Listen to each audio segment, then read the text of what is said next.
How y'all brothers doing this Sabbath? All praise. How y'all sisters doing this Sabbath? Okay, all praise. That was a little bit better. Y'all crunk it up a half a notch. But it's all good, though. Happy Sabbath to you all. For those of you that don't know, I'm Captain Gedaliah. My first time here in Columbia, South Carolina, visiting the school. And to my understanding, this is probably one of the last weeks that y'all going to be in this particular school. Get a Lord a round of applause for that. Big things coming. All praise. So big things coming here in Columbia, South Carolina. So all praise to the Most High. A lot of movement in the Carolinas over the last few years. A lot of things happening. Okay, so and through IUIC and just in the world in general. So let us not sleep. Let us stay focused. Let us make sure that we are preparing ourselves for what's to come. All right. So today's class is entitled "The Value of a Man." Okay, the value of a man. Now you'll see things on social media where people in the world will try to value what a man is or how a man should be valued. Some people will say financial. Some people may say integrity. You don't see that often, but some people may say that. Some people may say it's based on the things that you possess or your accomplishments in life, maybe your education. These are the things that the world is going to tell us how to value a man. But the Bible tells us how to value a man. That's what we're going to go over today. What's a man value? So it should help you brothers that are married. It should help you single brothers that are planning to be married. And it should help you sisters that are married to see what you got. And for you sisters that plan to be married, what to look for. All right? So I hope y'all get something from it. So the definition of value is a person's principles or standards of behavior, one's judgment of what is important in life. I'm going to say it again. Value definition, a person's principles or standards of behavior, one's judgment of what is important in life. Okay? That's how you determine value. Let's start off in Psalms 62. Psalms chapter 62, verse 9. This is the book of Psalms, chapter 62 and verse 9. Go ahead. Surely men of low degree are vanity, and men of high degree are a lie. To be laid in the balance, they are altogether lighter than vanity. So it says, surely men of low degree are vanity. A man of a low degree is a man of low value, or a man that may be in the midst of poverty, don't have good integrity, whatever the case may be. But then it says, and men of high degree are a lie, meaning men that the world may deem as being a high value man. Y'all heard that before, right? High value man. You've been hearing that a lot over the last, I would say, about 5 or 6 years. That's been a hot topic on social media and in life in general. So it says, men of high degree are a lie. To be laid in the balance, they are altogether lighter than vanity. So when God weighs men of low degree and men of high degree as far as what the world says these particular people are, the Lord said when he lay them in a balance that they vanity, is vain. What the world calls high value or how the world determines somebody to be low value is all vanity. It's not according to God's word. And you have to remember that because you're going to be on social media. You're going to be on watching television. And everything that you think and how you value a man is going to be determined off what the world is telling you a man should be valued based off of. And you got to be very careful because you'll be deceived if you don't. Y'all understand? All right, so watch this. Go from there. Go to Ecclesiastes 1:1. So how does God value a man? Because the world values a man, and God said, well, that's vanity. You're looking at the wrong thing. Watch this. The book of Ecclesiastes, chapter 1 and verse 1. Go ahead. The words of the preacher, the son of David, king in Jerusalem. So one of you brothers tell me, who is the preacher that's the son of David? Because David had many sons. Who is the preacher, the son of David? Who wrote Ecclesiastes? So, King Solomon. King Solomon. So we're about to read the words of King Solomon. So it says, the words of the preacher, the son of David, king in Jerusalem. Go ahead. Verse 2. Vanity of vanities, saith the preacher. Uh-huh. Vanity of vanities. All is vanity. All is vanity. Go ahead. What profit hath a man of all his labor which he taketh under the sun? Watch this. One generation passeth away. One generation going to pass away. And another generation cometh. But the earth abideth forever. So we all going to die. unless Christ come in the next, I don't know, 5 years, 4 years, 2 years, tomorrow. You understand? Or the next 20 years, we don't know. So some of us may be alive when Christ comes, and some of us may not be here. Some of us may be passed on. We did, right? But we know a next generation coming. People having babies every day. Some of y'all that had babies in the last 2 or 3 years. Some of you may be expecting children in the next year or so, you and your wife.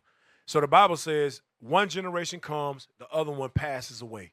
So all is vanity. Everybody is going to pass away. Everything is going to end. Every good thing has an end. That's what they say, right?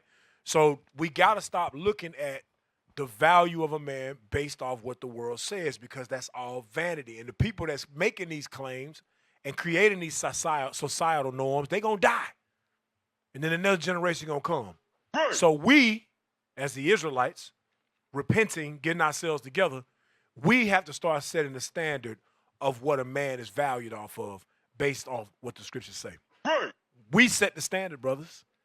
There is nobody else coming after us. What I mean is there's no other movement. Give me 1 Corinthians 4, verse 9. Oh, he over there. 1 Corinthians 4, verse 9. Read that. The book of 1 Corinthians 4, verse 9. Go ahead. For I think that God has set forth us, the apostles, last. When it says God has set forth us, the apostles, last, what that means is Nation of Islam had their time. The Christian church had its time. All the civil rights movements and things of that, they all had their time, y'all. But they're done. Their time is over. This is the time of the Israelites.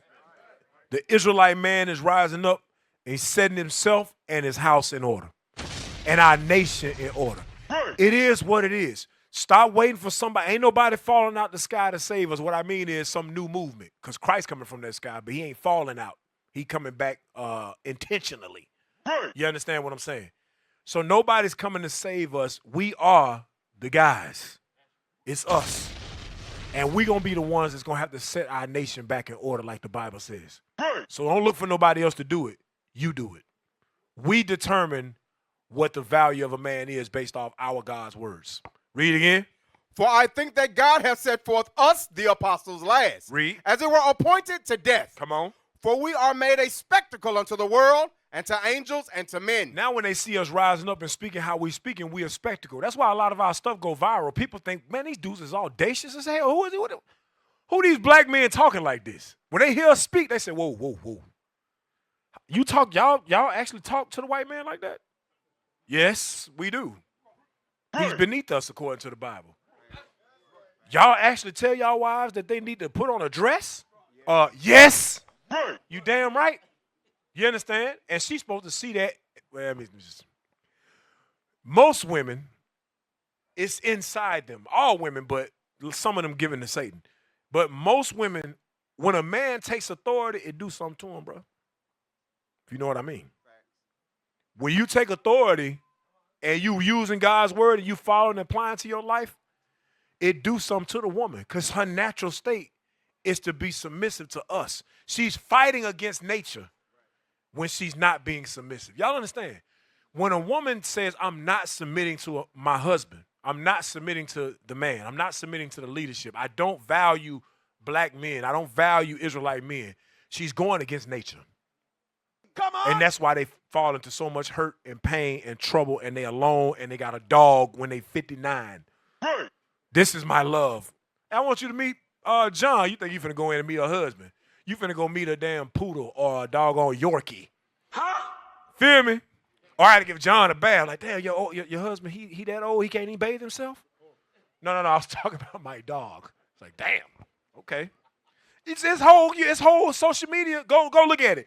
It's whole Instagram pages dedicated to black women alone washing their dog. Look at it. Am I right?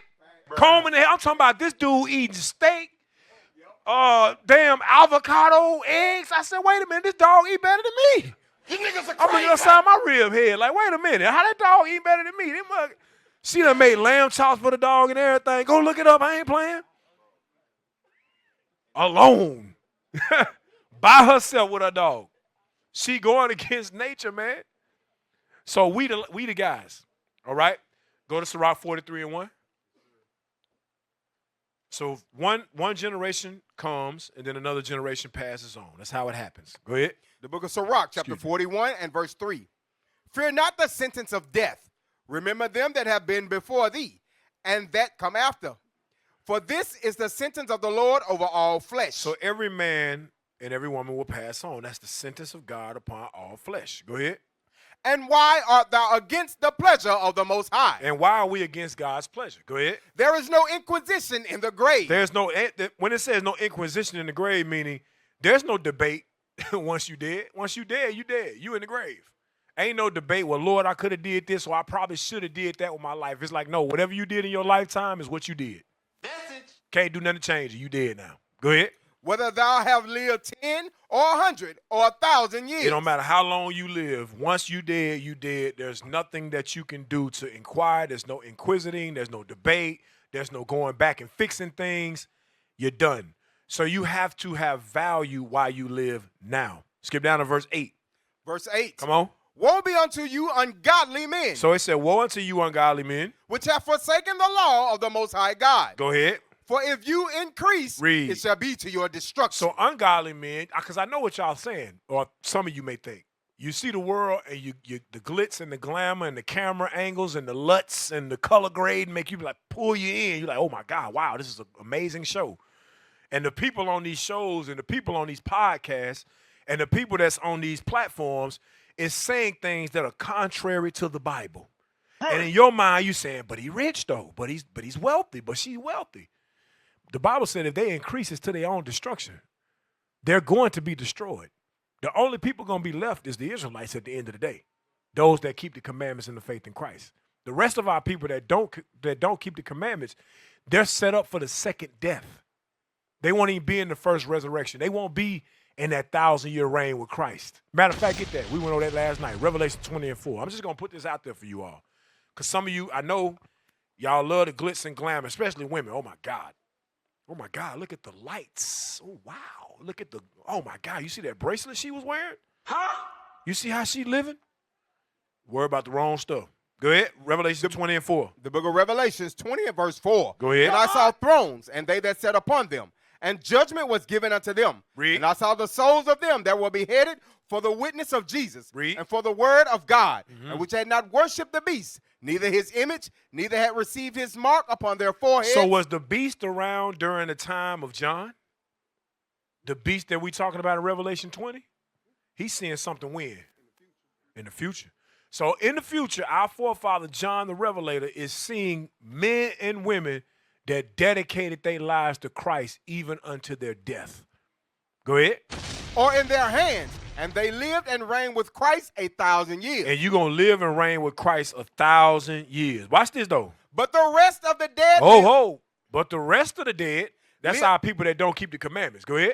Live not again until the 1,000 years were finished. So that 1,000 years that the repentant Israelites that kept the commandments until the very end, for 1,000 years, you're going to reign with your king, Jesus Christ. That's what the Bible's saying. And we're going to have servants and handmaids of the other nations. That's a guarantee. But then it said, but the other people that was living with us, the people that you watching on social media, that you're glorifying, that you think to be something, God says they won't even be awake at that time. They're going to be asleep during that time. Watch this. This is the first resurrection. That's the first resurrection. Watch this. Blessed and holy is he that hath part in the first resurrection. Go ahead. On such the second death hath no power. Read. But they shall be priests of God and of Christ. And do what? And shall reign with him 1,000 years. And shall reign with him 1,000 years. So we're going to reign with our King Christ for 1,000 years, but the rest of the dead won't be living during that time. So we got to be mindful of who we glorifying and who we taking advice from, who we watching and who we are valuing our men, the men of the Most High. How are we valuing men of the Most High? We doing it based off what the people that won't even be alive during that 1,000-year reign with Christ. Those are the people y'all watching and you looking at it, you say, yeah, see, they tell you what a man is. They don't know what the hell they talking about. Even Kevin Samuels. Kevin Samuels had some good stuff he brought out. But even Kevin Samuels used to say stuff like, men should, sleep with multiple women and stuff like that. That ain't God's commandments.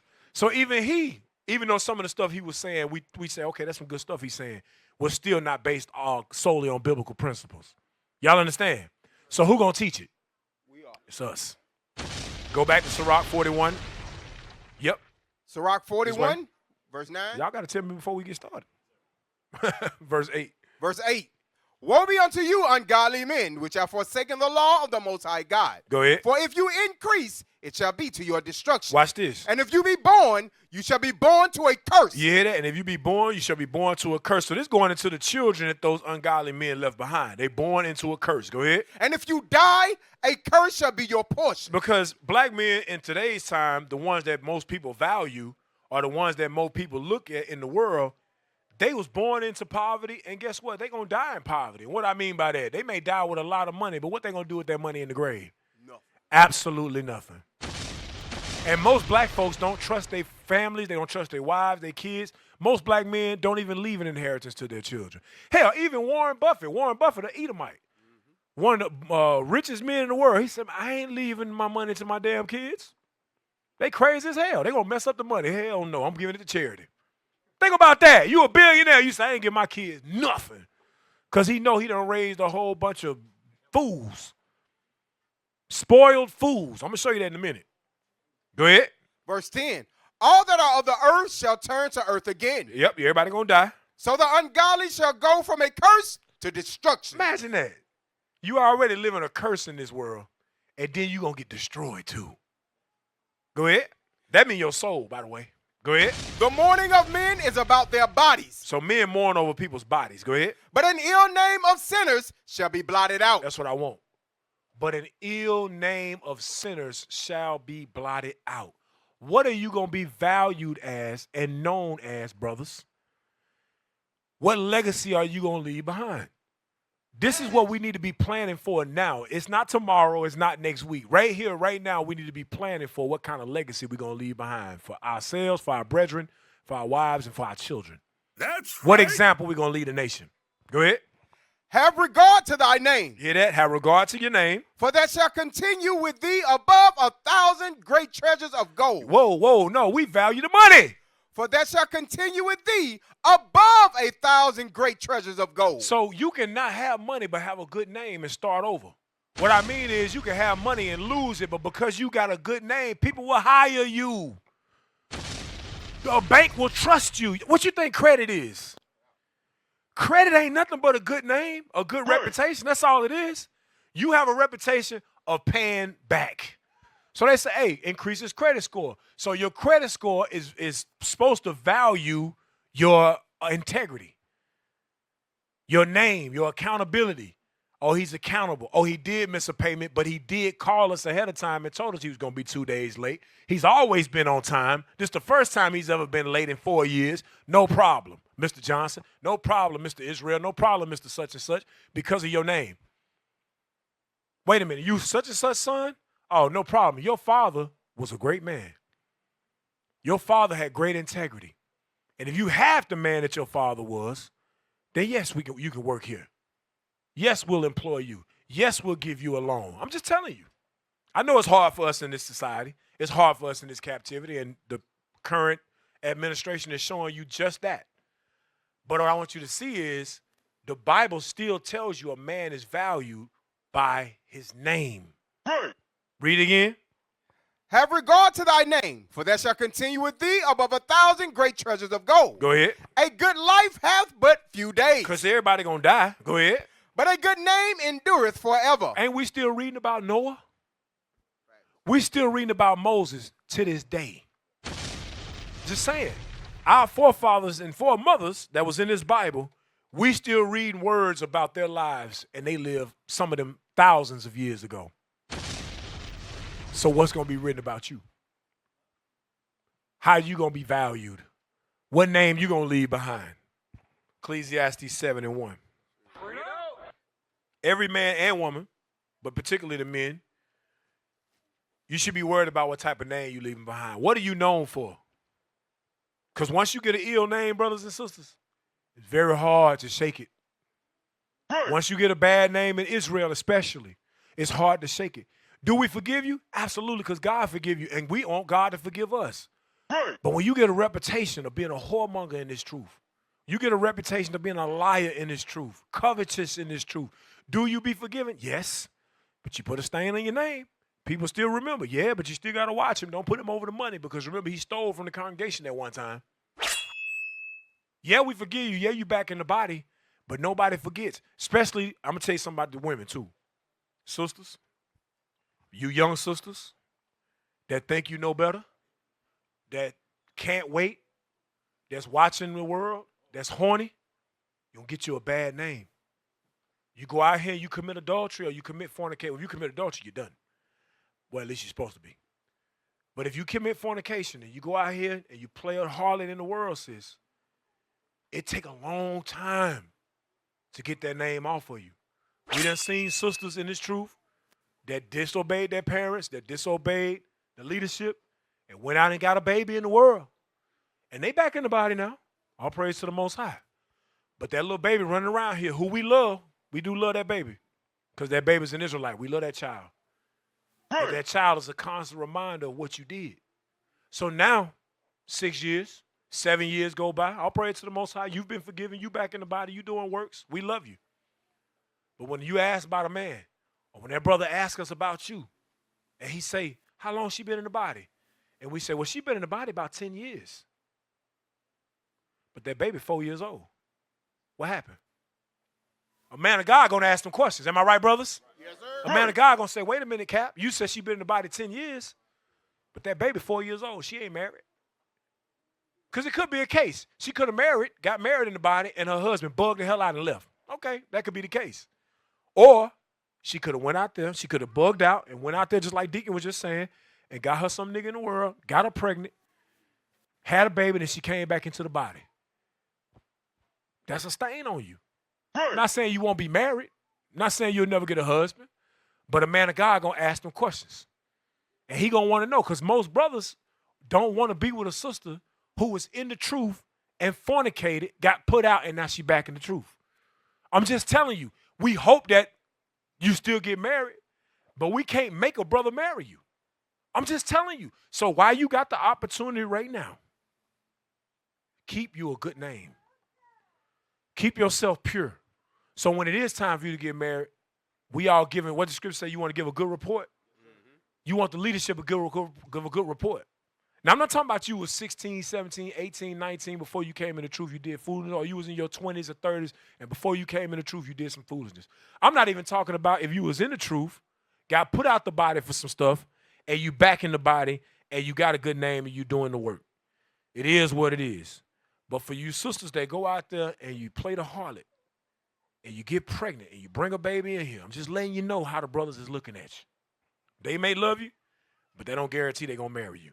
Message. Keep your mind. Just saying, keep it in mind.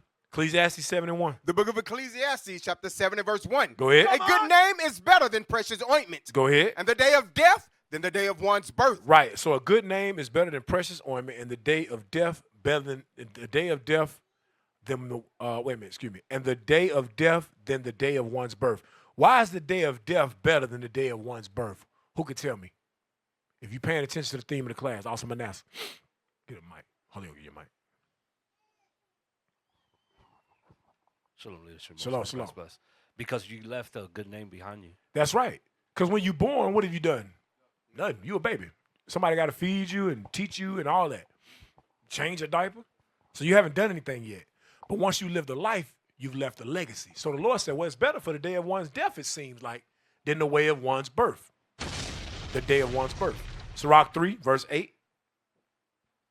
The book of Sirach, chapter 3 and verse 8. Come on. Honor thy father and mother, both in word and deed. So for those of you that have a father in this truth, brothers and sisters, if you have a father in this truth, and what I mean is your daddy actually in her.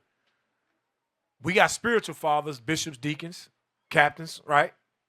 But your father, if your father's actually in the truth as well, the Bible says what? Read again. Honor thy father and mother, both in word and deed. Not just word, but also in deed, meaning you do what they tell you. You do what they teach you. Watch this. That a blessing may come upon thee That from a blessing may come upon thee. What? from them. Watch this. For the blessing of the father established the houses of children, but the curse of the mother rooteth out foundations. So it said, the blessing of the father establisheth the houses of children. To receive a blessing from your father will establish your house.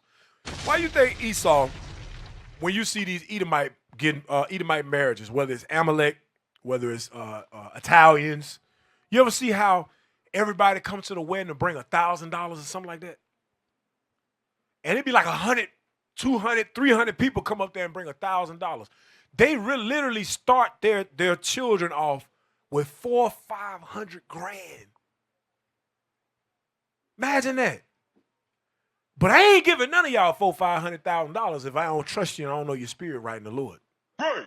If you didn't come up in this truth and we watched you to see what kind of spirit you have, you didn't already have something going for yourself or trying to have something going for yourself, why would we just give you that money? No, it's a lot of stipulations got to be in place. A lot of stuff we got to look at. Because you give black folks money and what black folks do to you? Turn on you. Right. Get the money and pew. For real, I'm telling you.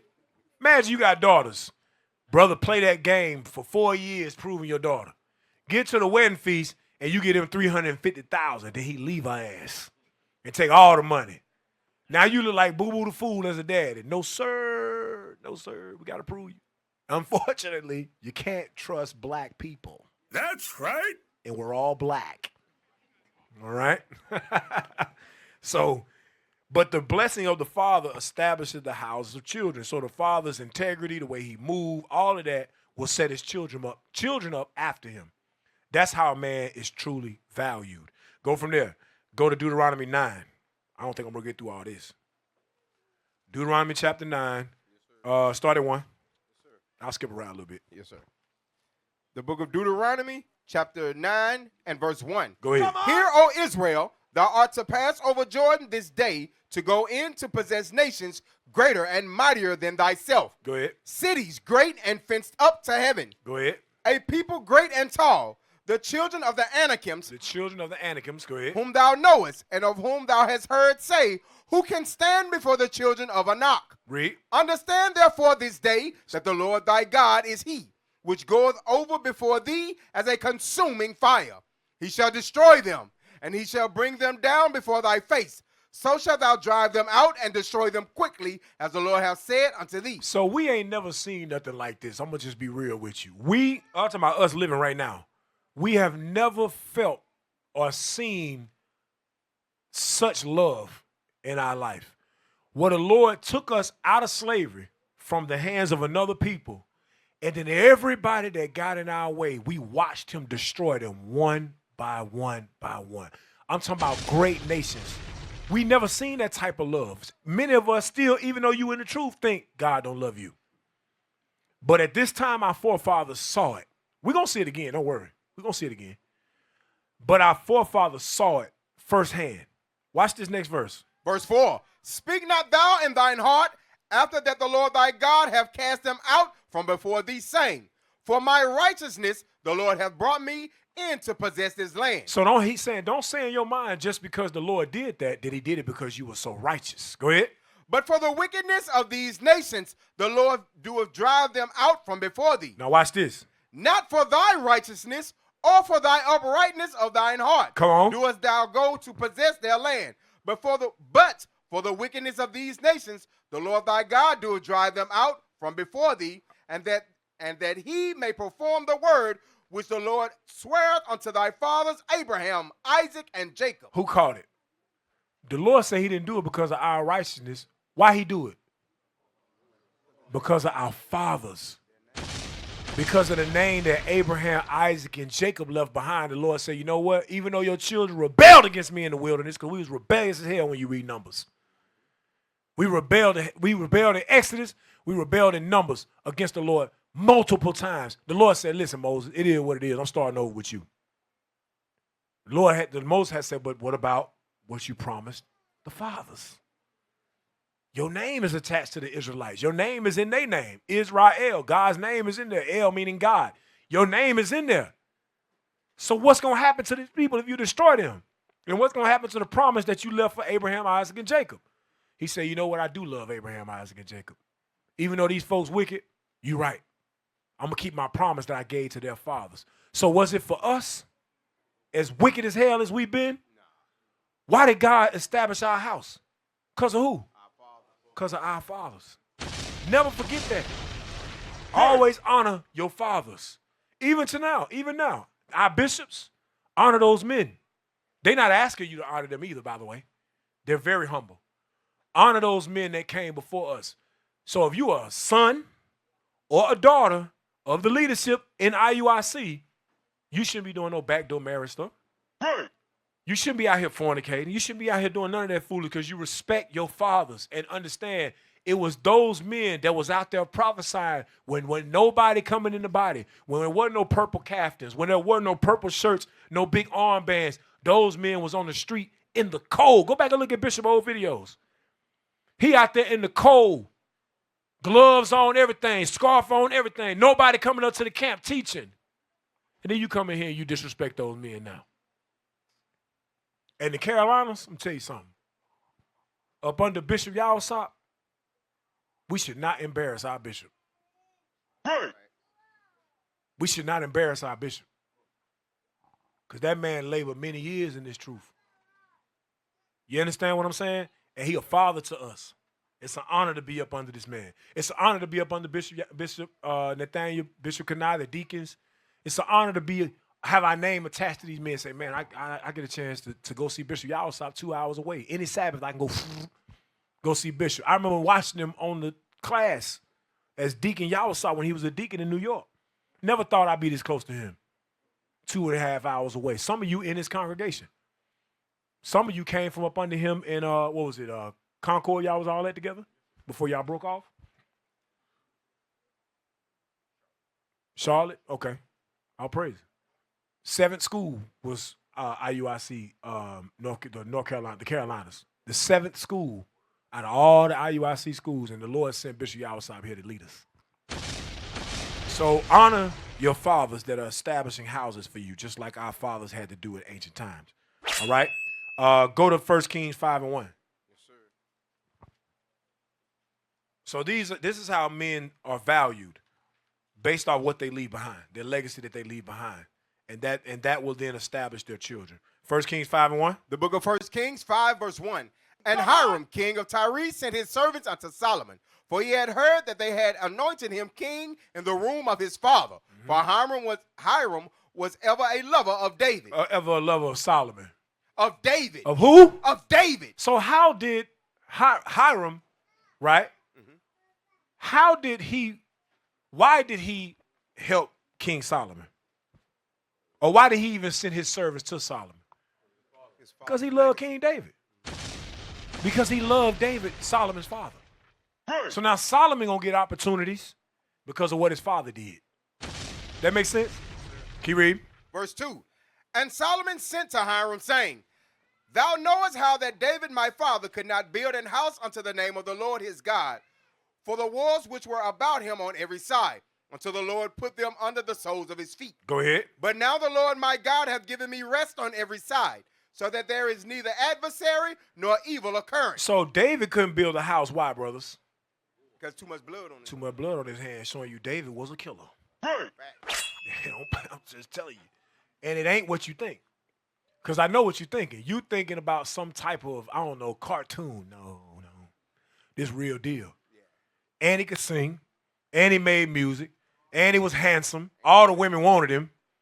This dude, a real life superhero we talking about. This our father. For you Judites. For you other tribes, you still attached to David. Right. But David, my father. You feel me? Tribe of Judah. Yeah. So King David was way greater than what you're reading. You couldn't imagine him. If you saw him today, you couldn't imagine how great of a man he was.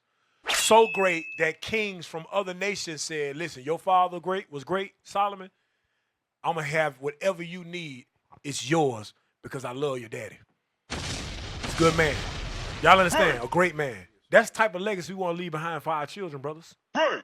When our children coming up the ranks in the future, for those of you got sons, daughters, people supposed to, if we dead and gone, people say, hey, that's Captain Josiah's daughter right there. That's Officer Ray Uell's sons right there. Damn, he an officer now? He a captain now? Man, your daddy was a great man. He put his life on the line for the nation. If you gone at that time. You see me? You feel me? That's the type of thing we supposed to be thinking about. That's how men are valued. All right? Matter of fact, it said a man shall be known. The Bible says, find a scripture that says, judge no man. Nope. It says, judge no man blessed before his death, for a man may be known in his children. It's somewhere in Sirach. Help me out, Ray Uell. Come on, man. You sitting there looking at the screen, man. Help me out. Is it 11:28? You all right. Thanks a lot, Officer Ray Uell. You ready? Yeah. The book of Sirach, 11 and verse 28. Watch this. Just none blessed before his death. Because you know how some people say, oh, man, you so blessed and highly favored. Read. For a man shall be known in his children. But your children are demons. Your children they don't follow the commandments. They don't want to keep the commandment, none of that. Even though they was raised in this. And I'm not saying that make you wicked, because we see where Samuel's sons went off, and Samuel was a righteous man. But the Bible says, be patient and make sure that you don't judge a man before his death. Don't judge a man blessed before his death, for man shall be known in his children. What a man's children is, show what he is or what he was. Y'all understand? Go back. 1 Kings 5, read 3 now. Yes, sir. The book of 1 Kings, chapter 5, and verse 3. Go ahead. Come on. Thou knowest how No, we did that already. Read, shoot. Read 5. Verse 5. And behold, I purpose to build an house unto the name of the Lord my God, as the Lord spake unto David my father, saying, Thy son, whom I will set upon thy throne in thy room, he shall build an house unto my name. Go ahead. Now therefore command thou that they hew me cedar trees out of Lebanon. So this is Solomon making a request to Hiram. Go ahead. And my servant shall be with thy servants, and unto thee will I give hire for thy servants, according to all that thou shalt appoint. For thou knowest that there is not among us any that can skill to hew timber like unto the Zidonians. So Solomon went and got the best. He said, listen, nobody can do it like the Zidonians. So what do we call this in today's time? What is Solomon doing? He hiring a what? He hiring a contractor. He said, I want to contract this work out to the Zidonians because y'all the best. And Hiram is saying, okay, I like your business proposition. Let's see what Hiram says. Go ahead. Verse 7. And it came to pass when Hiram heard the words of Solomon that he rejoiced greatly and said, Blessed be the Lord this day, which hath given unto David a wise son over this great people. Read. And Hiram sent to Solomon, saying, I have considered the things which thou sentest to me for, and I will do all thy desire concerning timber of cedar and concerning timber of fir. Well, so wait a minute. So he said, I have considered the things which thou sentest to me for, meaning I looked at the business transaction, I looked over the contracts, and he said, and I will do thy desire concerning the timber of cedar and concerning the timber of fir. Go ahead. My servant shall bring them down from Lebanon unto the sea, and I will convey them by sea in floats unto the place that thou shalt appoint me, and I will cause them to be discharged there. And thou shalt receive them, and thou shalt accomplish my desire in giving food for my household. Right, skip down to 12. Verse 12. And the Lord gave Solomon wisdom, as he promised him, and there was peace between Hiram and Solomon, and they two made a league together. So the league together, or the business transaction that Solomon was able to accomplish, came because of the relationship that his father David had with Hiram. So you as a father, though your value is determined not only by finances, not only by land and things of that nature, all that stuff is great. If you got that and you got it set for your children, that's outstanding. Life insurance, will and testament, absolutely great. But also relationships. That's how a man is valued. How does he treat other people? Right. Obviously, David treated Hiram good. Now, if I ain't mistaken, I think Hiram was a heathen, but his mama was an Israelite. Am I right about that history? Wasn't his mama Israel? From Naphtali or something like that? It's been a while since I read it, but I believe that's the case. Okay, somebody said yeah. So don't have me looking crazy on camera. All right, thank you. I ain't got time to read it. Anyway, so Solomon's father David left behind a great name. Okay? Give me Bishop Yawasop quote that he always quotes. Or I don't know if he was the one that came up with the quote, but he always quotes it. Damn, I'm getting gray hair. I'm getting old. Bishop and I called me the other day. He said, man, I was looking at a video of you on Instagram. I said, yes, sir, Bishop. I thought you were finna curse me out because I said something wrong. He was like, man, I was watching that video. And I said, damn, Cap got gray hair. He said, man, they stressing them apologetics, stressing them out. I said, ain't apologetics, Bishop. It's IUIC Riley. They getting on my nerve. I'm kidding. But yeah, damn, I'm getting gray hairs, y'all. I'm getting old. But anyway, what we got? Show me the welcome to the club, right? All praise. I got this brother's younger than me with gray hair. It's real out here, boy. Real out here in captivity. Huh? She was Naphtali? I thought it. Okay, thank you, sir. What was the precept so we can give it? 1 Kings 7:14 was the precept showing that Hiram's mother was an Israelite. 1 Kings 7:14, so y'all can write that down. Show me that real quick. Show it on the screen so people can see it. All right, read that, John. Hard times create strong men. Strong men create good times. Good times create weak men. Weak men create hard times. So hard times create strong men. So did David go through hard times? Absolutely he did. We're going to talk about it in a minute. And by him going through hard times, it made King David what? Made him strong.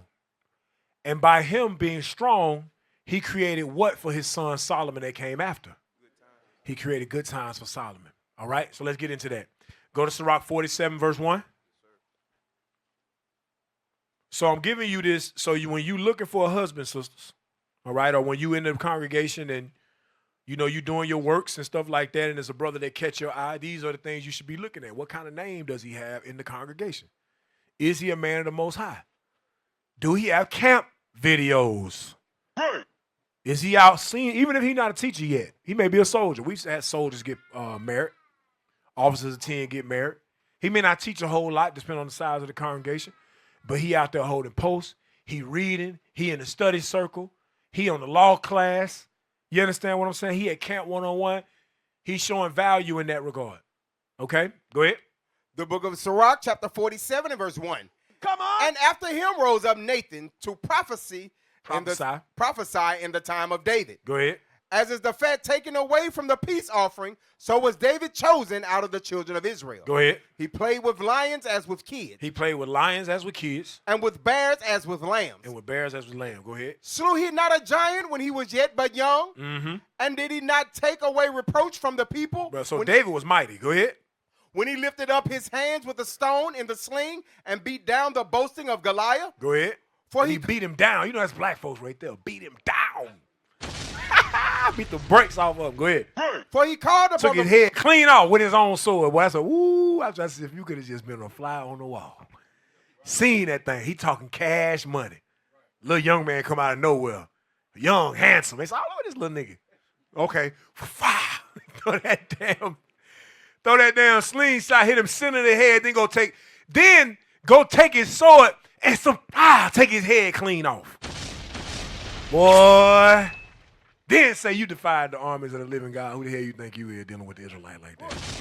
Boy, that's some mighty stuff right there. Then afterwards, go play the harp real quick. The sisters, oh my God.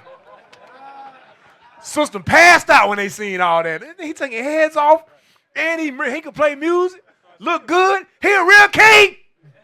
Solomon said, kill that nigga. He gonna take the kingdom from me. Get rid of him. So King David was great. I love reading the history of King David. It's great. Okay? So our forefather, he took the head off of Goliath, who was boasting, talking cash money. Go ahead. For he called upon the Most High Lord, and he gave him strength in his right hand to slay that mighty warrior and set up the horn of his people. Ooh, you see that right there? I love that. I had to go do my research on that. And set up the horn of his people. Give me Psalms 89, verse 17. I had to look it up. I said, wait a minute, what that mean? Let me make sure I'm on point when it comes to this. What does it mean, set up the horn of his people? Watch this. 89:17. The book of Psalms, chapter 89 and verse 17. Go ahead. For thou art the glory of their strength, and in thy favor our horn shall be exalted. And in our favor, or in thy favor, our horn shall be exalted. Can you read? Watch this. For the Lord is our defense, and the Holy One of Israel is our king. Mm-hmm. Then thou spakest in vision to thy Skip holy. down to verse 20. Verse 20. I have found David, my servant. No. Read 19. I'm sorry. Verse 19. Then thou spakest in vision to thy Holy One and said, I have laid help upon one that is mighty. I have laid help upon one that is mighty. Go ahead. I have exalted one chosen out of the people. I have exalted one chosen out of the people. Who are he talking about? Let's see. I have found David. Whoa, who is that guy? Who is that horn? I have found David, my servant. Uh-huh. With my holy oil have I anointed him. Watch this. With whom my hand shall be established, mine arm also shall strengthen him. Go ahead. Thine enemy shall not exact upon him, nor the son of wickedness afflict him. Read. And I will beat down his foes before his face. So wait a minute. Didn't it say he beat down Goliath? The Lord said, yeah, I was with him when that happened too. Go ahead. And plague them that hate him. Go ahead. But my faithfulness and my mercy shall be with him. Go ahead. And in my name shall his horn be exalted. That's why we honor King David as our king, as our leader to this day. Matter of fact, get Ezekiel 37, verse 24. Wait a minute, hold on. Let me see that. This just popped in my head. 37, 20 something. 24, I think it is. Yeah, read it. The book of Ezekiel 37, 24. David, my servant, shall be king over them. You hear that? So Christ gonna be king, but Christ gonna be God. Y'all don't understand. Christ gonna be God, but who gonna be the king over us when we get in the wilderness and then and when we reign with Christ 1,000 years? Who gonna be our leader? He's gonna be King David. Think it's a game. Play around you want to. David gonna be back, and guess what? He probably walking amongst us right now, married to a sister that can't stand him, working at a local factory, sweating like a damn hog. And his wife saying, "You ain't make no money." Meanwhile, sister, you married to King David. You don't even know it. And in the wilderness, the Lord going to say, David, come forth. And your husband going to walk forth. And you going to say, whoa, wait a minute. The breath going to be out of then.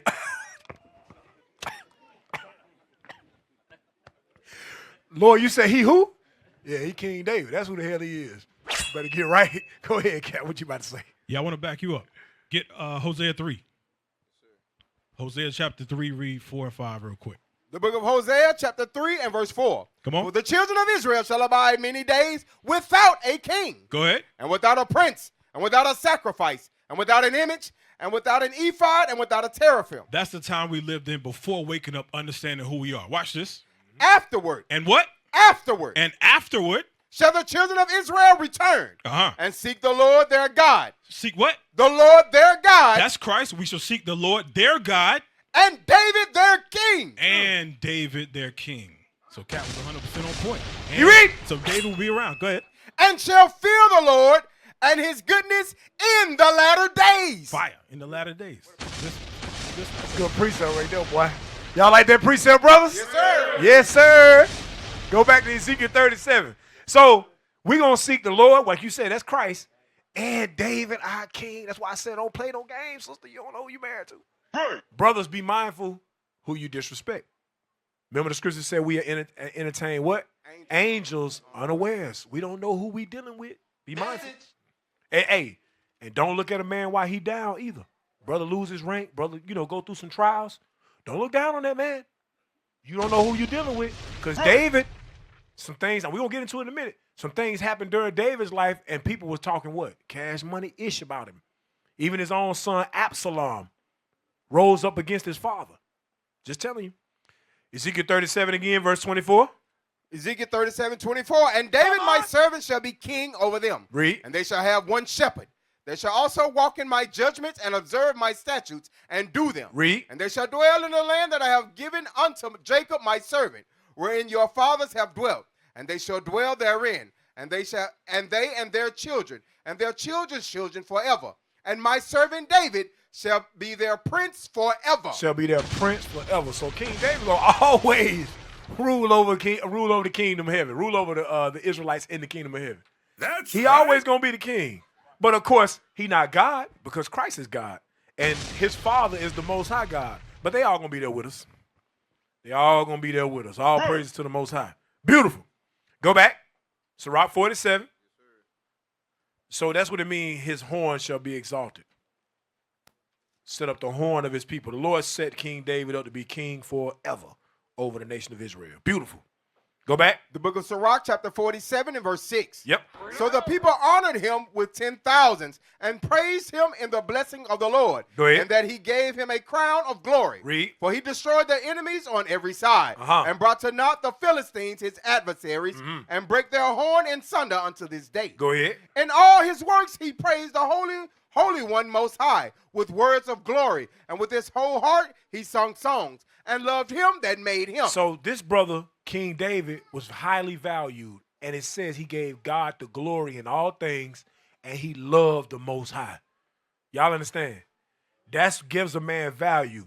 Sisters, if that man don't love the Lord, you should be paying attention to that. And how do you know if he love the Lord? We'll get into that a little bit later.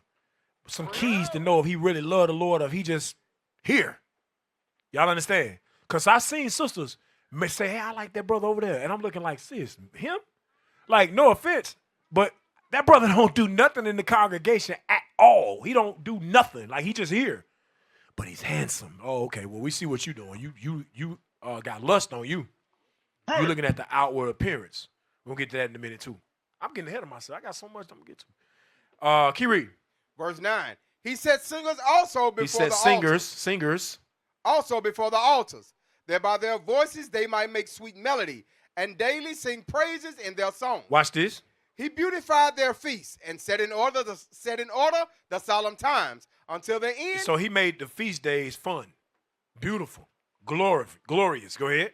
That they might praise his holy name, and that the temple might sound from morning. So, yeah, go ahead. So the temple could sound from morning. Watch this. The Lord took away his sins and exalted his horn forever. Go ahead. He gave him a covenant of kings and a throne of glory in Israel. So it said the Lord took away his sins and exalted his horn forever. That goes back to what we was going to earlier. And it says, when the Lord took away his sins, let's talk about it. 2 Samuel 12, verse 9. So it said the Lord took away his sins. So King David sinned.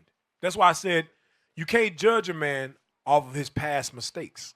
That doesn't diminish his value. He got to work his way back, and when he works his way back, that shows he's of great value because the Lord forgave him for his sins and he overcame those issues that he had in time past. Here we go. The book of 2 Samuel, chapter 12 and verse 9. Yep. Wherefore hast thou despised the commandment of the Lord to do evil in his sight? Thou hast killed Uriah the Hittite with the sword, and hast taken his wife to be thy wife, and hast slain him with the sword of the children of Ammon. Come on. Now therefore the sword shall never depart from thine house, because thou hast despised me, and hast taken the wife of Uriah the Hittite to be thy wife. So not only did he take another man's wife, he killed that man. He killed that man. Go ahead. Thus saith the Lord, behold, I will raise up evil against thee out of thine own house, and I will take thy wives before thine eyes and give them unto thy neighbor, and he shall lie with thy wives in the sight of his son, this son. Of this son, go ahead. For thou didst it secretly, but I will do this thing before all Israel and before the sun. And David said unto Nathan, I have sinned against the Lord. And Nathan said unto David, the Lord also hath put away thy sin. Thou shalt not die. So even King David sinned. But when you read the scriptures, it say that the Lord did what, brothers? Put away his sin. He put away his sin. So men have sinned, men have fallen, but that doesn't diminish their value. It's all about how they come back. Y'all understand? Because I know some of the sisters, some of your husbands may have done some things in times past, but you cannot hold that against that man. You have to forgive him just like the Lord forgave David. Because a lot of women, you still value and look at your husband based on who he was, or mistakes he made when you first came in the truth, or financial decisions that he made. You don't trust him with money now because he made some bad financial decisions. But that man done sought counsel. He done repented. He trying to get himself together. He looking at better budgeting things. He trying to fix it. But you'll value him based on what the world says he's supposed to have, which is financial stability.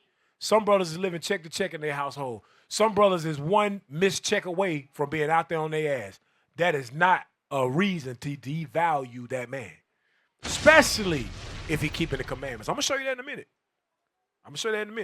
Like I said, I'm getting ahead of myself. I'm going to show you that in a minute. So David went through hard times, and it made David strong.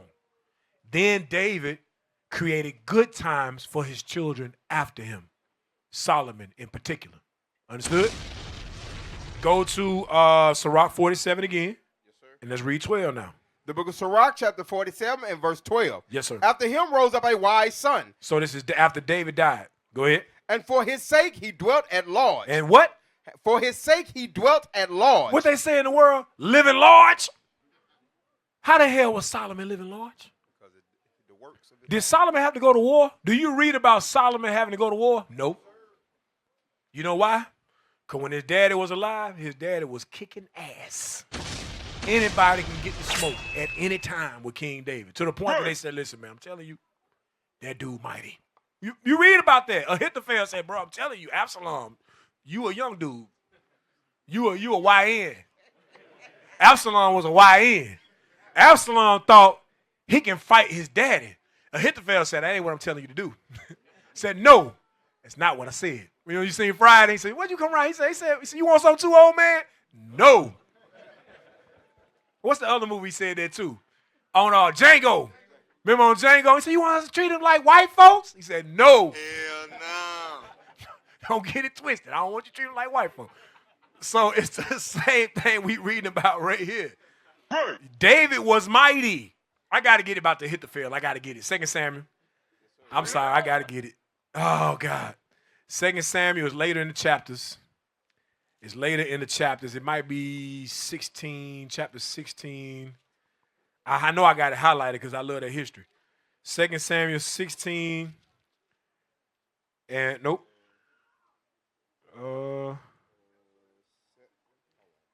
Is it 17? It might be 17. Yep, 2 Samuel 17, verse 8. Watch this.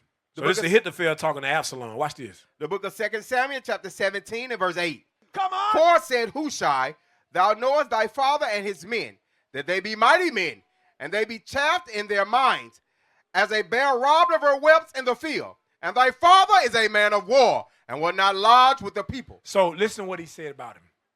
I want y'all to pay attention to what he said about David. He said, thy father and his men, they be mighty men. And watch this part.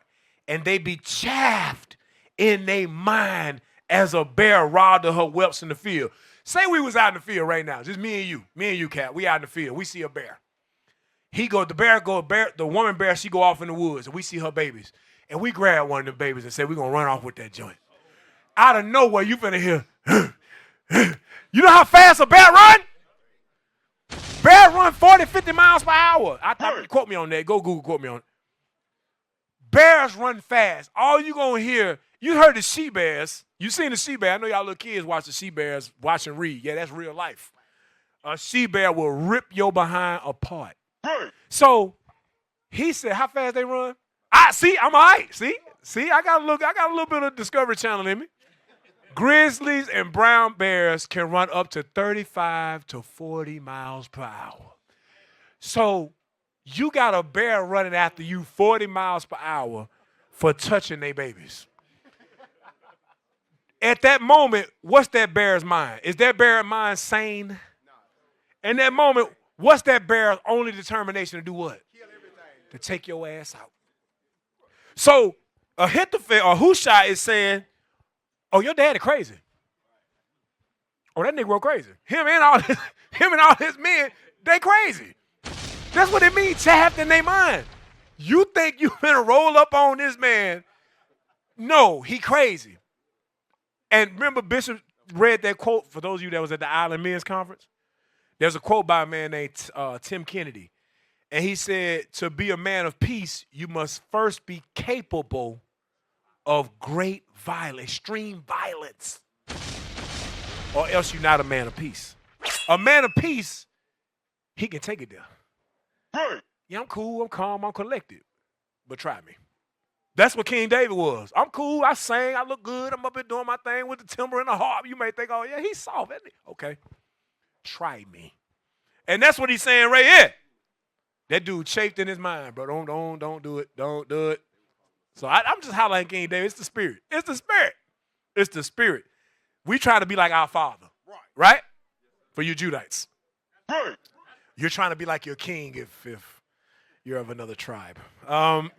I say all that. Get to the gates. They were like, oh, yeah. I heard what you were saying in class. Oh, you think you Judah. Go on over to Naphtali gate. Like, damn, Bishop Neal told me my cheekbone was high. Damn. Mess around, be Ephraim. It is what it is. Joshua was Ephraim. Joshua. Sirach 47, verse 12 again. Sirach 47 and verse 12. Go ahead. After him rose up a wise son. The angel going to have to tell me what tribe I'm from. I'm Judah, damn it. You understand? The angel going to have to tell me, no, bro. You understand? Go ahead, read it again. After him rose up a wise son, and for his sake he dwelt at large. That's right. Solomon reigned in a peaceable time. So Solomon reigned in a peaceable time. Go and ahead. was honored, for God made all quiet round about him, that he might build an house in his name and prepare his sanctuary forever. So why was it quiet around Solomon? And why did the Lord, it said all was quiet about him, that he might build an house unto my sanctuary, and he was honored, for God made all things quiet. God made all things quiet around Solomon through who? His father. Through his father. So the things that we do, brothers, will affect our children in the future. And the name we leave behind will benefit our children in the future. Right? Go ahead. How wise was thou in thy youth, and as a flood filled with understanding. So Solomon had wisdom. Thy soul covered the whole earth, and thou fillest it with dark parables. Yep. Thy name went far unto the islands, and for thy peace thou was beloved. Watch this. The countries marveled at thee for thy songs and proverbs and parables and interpretations. Go ahead. By the name of the Lord God, which is called the Lord God of Israel, thou didst gather gold as tin, and thou didst multiply silver as lead. So Solomon was living good because of what his father did. And the Lord using his wisdom to then build on what his father did. Just like you ever seen somebody start a company, it'd be like, I don't know, Jacob and Sons. It'd be an old air conditioning company that started in the 40s or the 50s or something like that. Then you look at the commercial now, they worldwide, they countrywide. All over the country, you got this same particular vendor for air conditioners or whatever it could be. And you say, I wonder where that started. And then you go do the research, find Wikipedia, and find out it was some man that learned the trade and started a business in the 40s. Then it's in 2025, 2026, it's a multi-billion-dollar corporation. And you say, well, how did that start? It's because a father left it to his son. His son had the wisdom because of what his father taught him and left him to make it what? Greater. It grew into something. So that's how a man is truly valued. Make sense? All right, go ahead. Thou didst bow thy loins unto women. Now it's finna get heavy. So he had, it was comfort during the time of Solomon. It was good during the time of Solomon. Solomon started, what the scripture say? Thou didst bow thy loins unto women. He bowed his loins unto women, meaning, y'all, we got kids in here. Go ahead.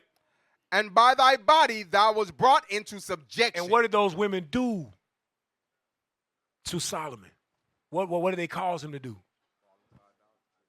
Go ahead. He sinned. He went away from the Lord. He sinned. He went away from the Lord. Go ahead. Thou didst stain thy honor. Whoa. Solomon stained his honor. Go ahead. And pollute thy seed. Damn. So that thou broughtest wrath upon thy children and was grieved for thy folly. Go ahead. So the kingdom was divided, and out of Ephraim ruled a rebellious kingdom. And it says, so that thou broughtest wrath upon who? Thy children. Upon his children. Let's go back to the quote. Go back to the quote that Bishop always uses. Let's look at it again now. Now we got some biblical references. Let's look at it again. Here we go. Hard times create strong men. David went through hard times and they made him strong. Go ahead. Strong men create good times. And strong men create good times. That was David. Good times. And Solomon multiplied it. Go ahead. Excuse me. Good times create weak men. And in those good times that Solomon and his servants had, what did it start to create? Weak men. It made men weak.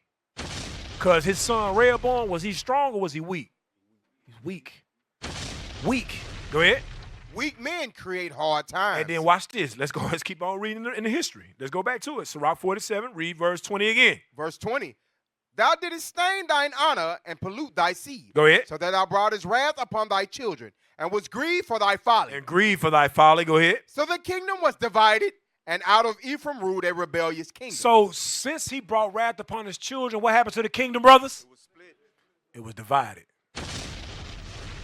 Go ahead. And out of Ephraim did what?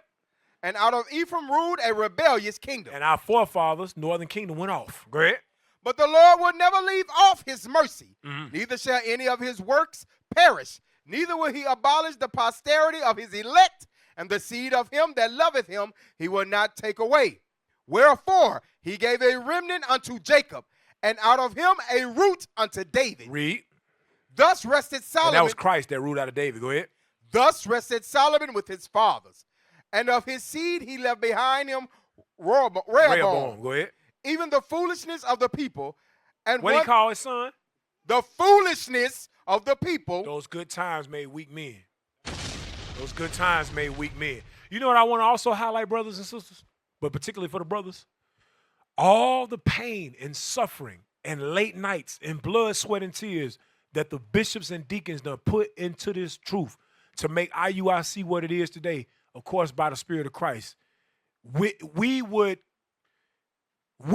as the men coming after them, got a big job to keep this thing going. Y'all realize that, don't you? Hopefully our leaders with us until the day that Christ return. But we know that the nations hate our leadership. And they coming for our leadership, which means they may not be here forever. Which means we, the men that's coming after them, the captains, the officers, the soldiers, we got a big job. Don't let what you see us growing and us becoming a great movement, don't let it make you weak. Why you think the Lord always got us going through some trials? Why you think we always going through financial struggles? We always going through something. Why you think the prophets always got something going on? Because the Lord, he know we'll become weak when our leaders is gone. That's what our bishops and deacons are always talking to the captains about. Don't y'all brothers start hating each other. Don't y'all brothers start looking for preeminence. Keep the order. Whatever order the bishops leave, that's the order. You understand? Right.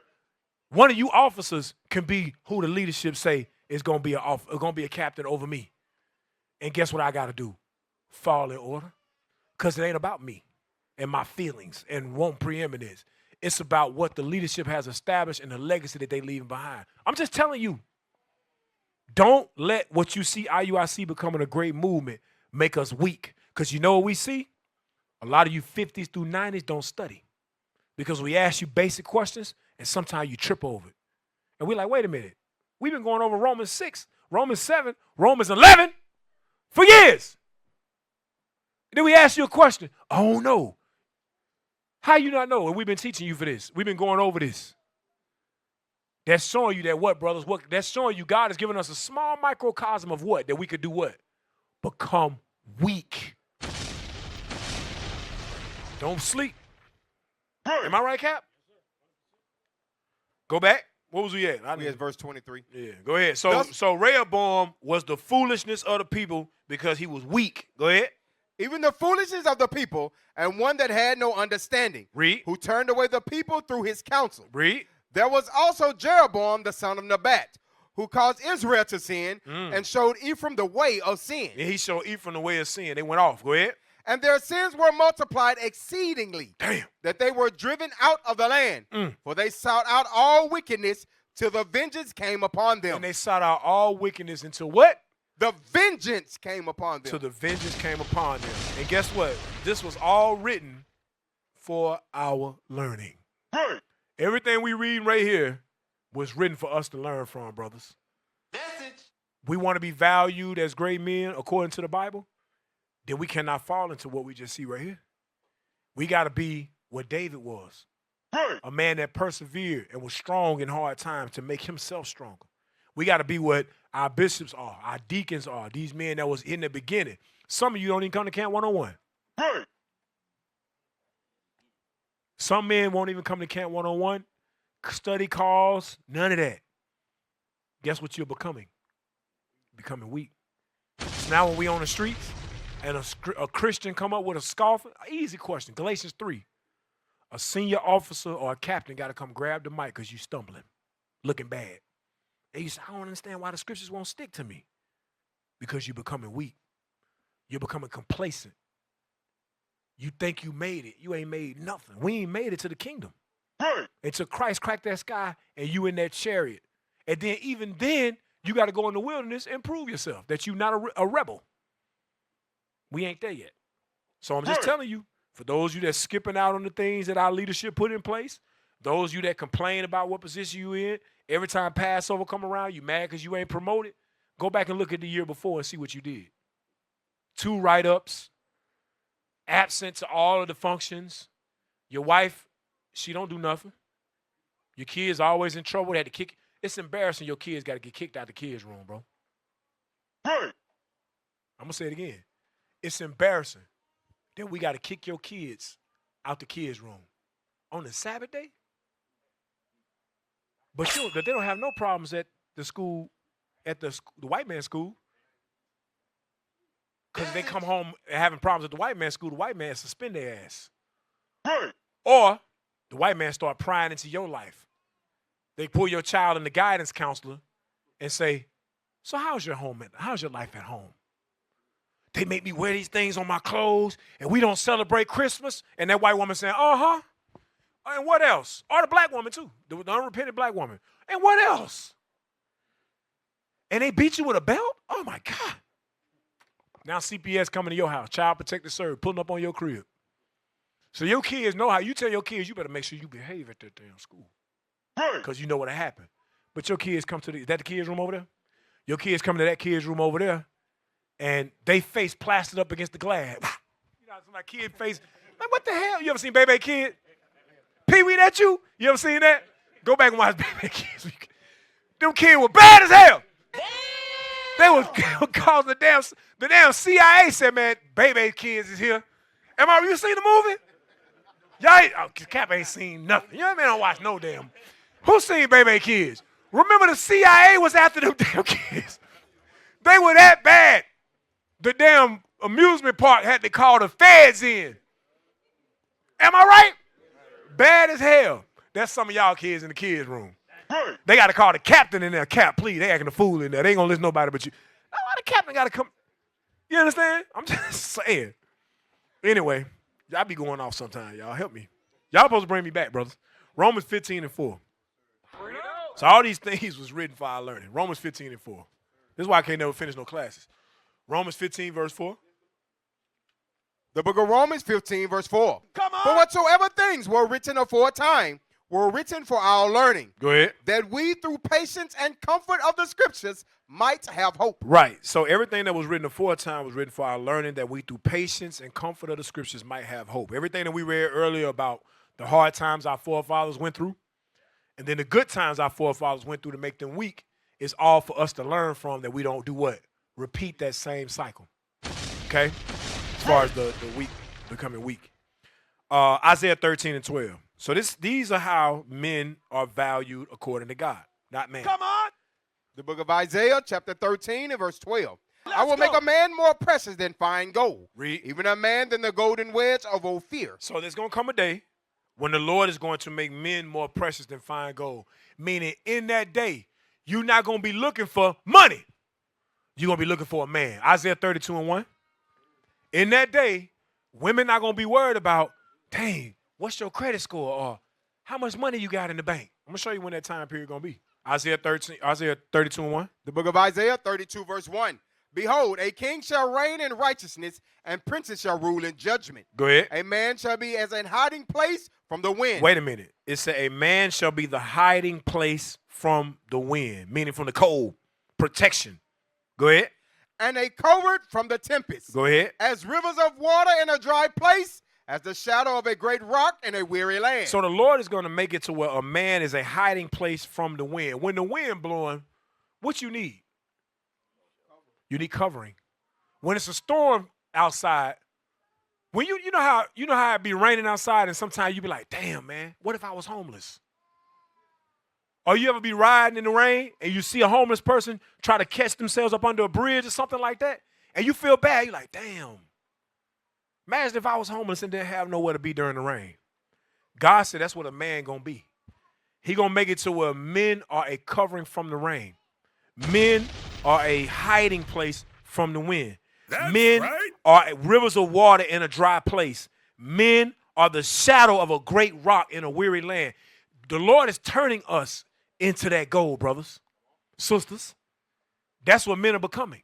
So you can get on this train and ride it and to the promised land, or you can continue to rebel. You can continue to value man as what the world says the value of a man is, or high value man according to what the world says, or you can get with the word of God, and as your man is becoming this, working towards this, you assist him in it.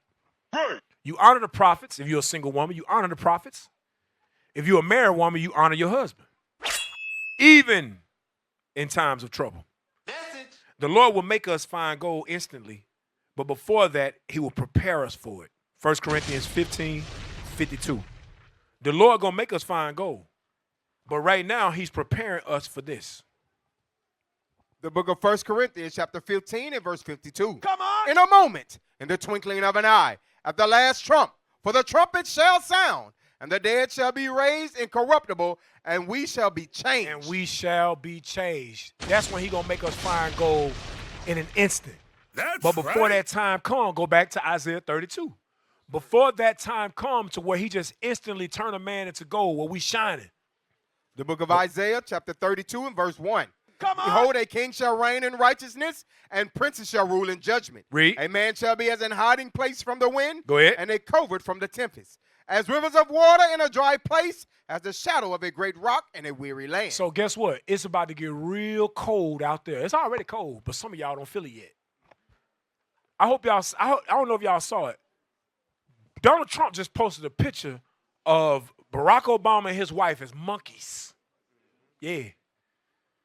Yeah, just let them show. I just say, just sit back and let them show you. Christians all in the uproar, black Christians. Oh my God, I don't know what to say. I'm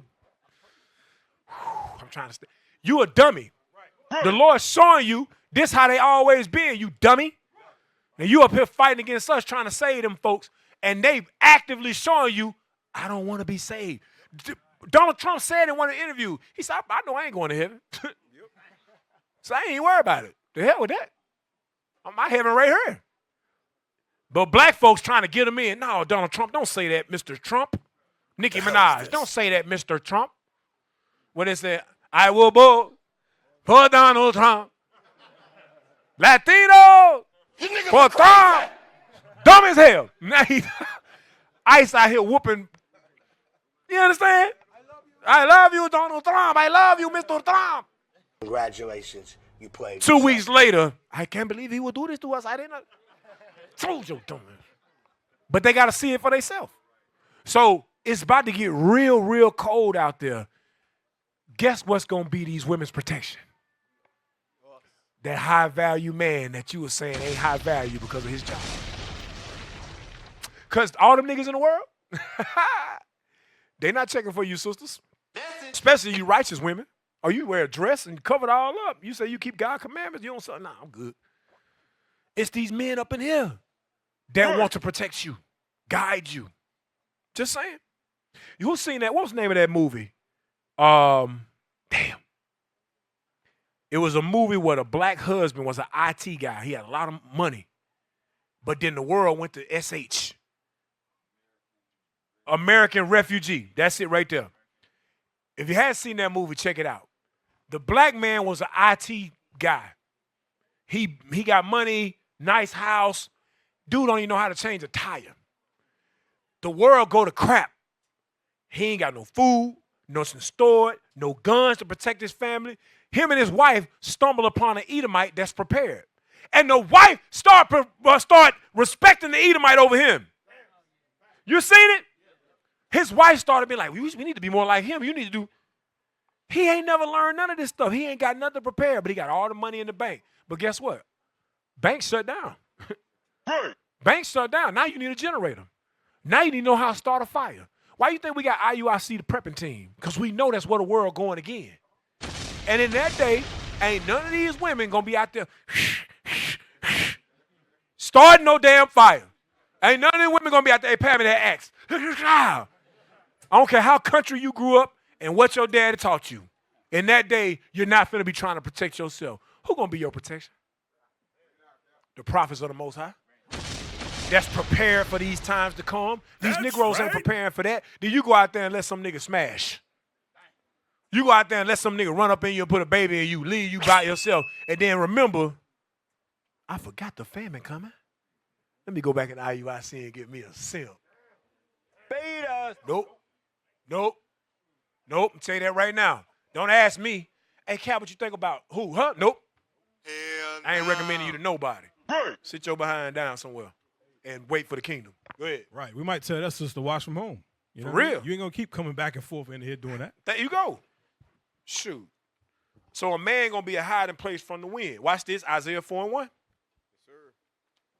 Then we'll go back to Isaiah 32.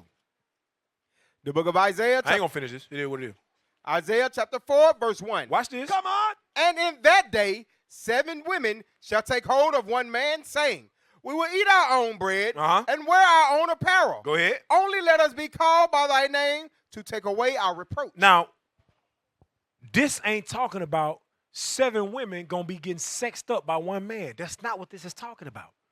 This is not talking about multiple wives. This is not talking about 7 women gonna say, look, I just want to marry you. When they say call by my name, I mean I need you to protect me. I need you to guide me because I don't have a husband.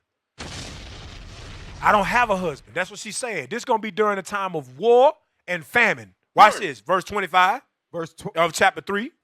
Chapter 3, verse 25. Watch this. Thy men shall fall by the sword. What gonna happen? Thy men shall fall by the sword. Men gonna fall by the sword. And thy mighty in the war. And the mighty in what war? What war is talking about? Civil war. War that's happening within the land. Famine that's happening in the land. Some brothers gonna die in that. And their wives or the single women is gonna be left behind with no husband. Keep reading. Verse 26, and her gates shall lament and mourn, and she, being desolate, shall sit upon the ground. Why? She going to sit upon the ground because she has no protection. Watch this, verse 4. Chapter 4, verse 1. Chapter 4, verse 1. Go ahead. And in that day, And in the day of that war, go ahead. 7 women shall take hold of one man. Why the 7 women going to take hold of one man? Because they died. For protection. Because they man dead. You don't understand? Go ahead. Saying, we will eat our own bread. Eat our own bread. And wear our own apparel. You know why I say eat our own bread and wear our own apparel? Because she gonna already have had that from her marriage when she was with her husband. She already had all that. Or some of you sisters got good jobs. All praise. Nothing wrong with that. Got a good job, pension, all that stuff like that. Got your own clothes. But the protection is not gonna be to clothe you. The protection not gonna be to feed you. The protection gonna be give you the proper guidance when that time going on. Because in that time, you're gonna need proper guidance on how to survive when it's hit the fan. That's heavy you say that, Cap. So that means the provisions are not the protection. That's what the scriptures are saying. So y'all sisters got to be mindful, build relationships, have a good name like Cap mentioned earlier. That way when this time comes, you can say, okay, yeah, I do trust that sister right there. We can say things like that, you know? It's heavy. Read again, chapter 4, verse 1. And in that day 7 women shall take hold of one man, saying, we will eat our own bread and wear our own apparel. Come on. Only let us be called by thy name. Let us have protection. Go ahead. To take away our reproach. The reproach is the fact that all of verse 16, for those of you that don't read Isaiah 3, go read it. Verse 16 on down. All the reproaches that the women had to go through, and then on top of that, losing their husband. You want your reproach taken away by the men of the Lord. The real high value men. You understand? I ain't get no clap, no bomb, nothing. They were looking at me like, them niggas ain't high value. Okay. Well, we'll see in that day. Go ahead, verse 2.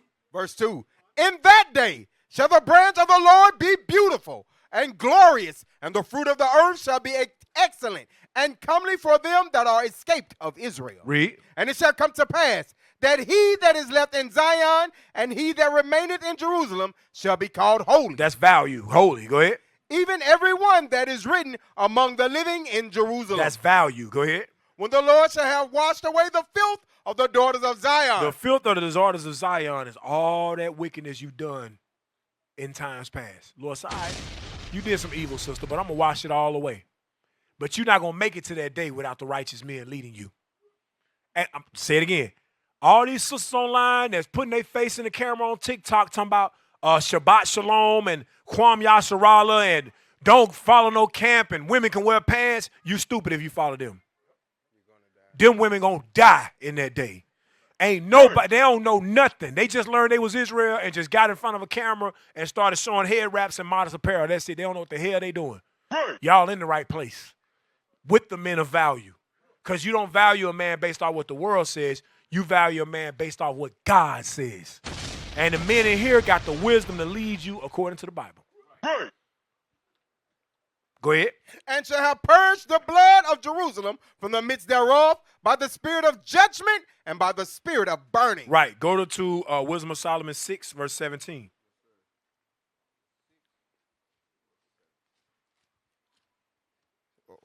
This is the book of the Wisdom of Solomon, chapter 6 and verse 17. Go ahead.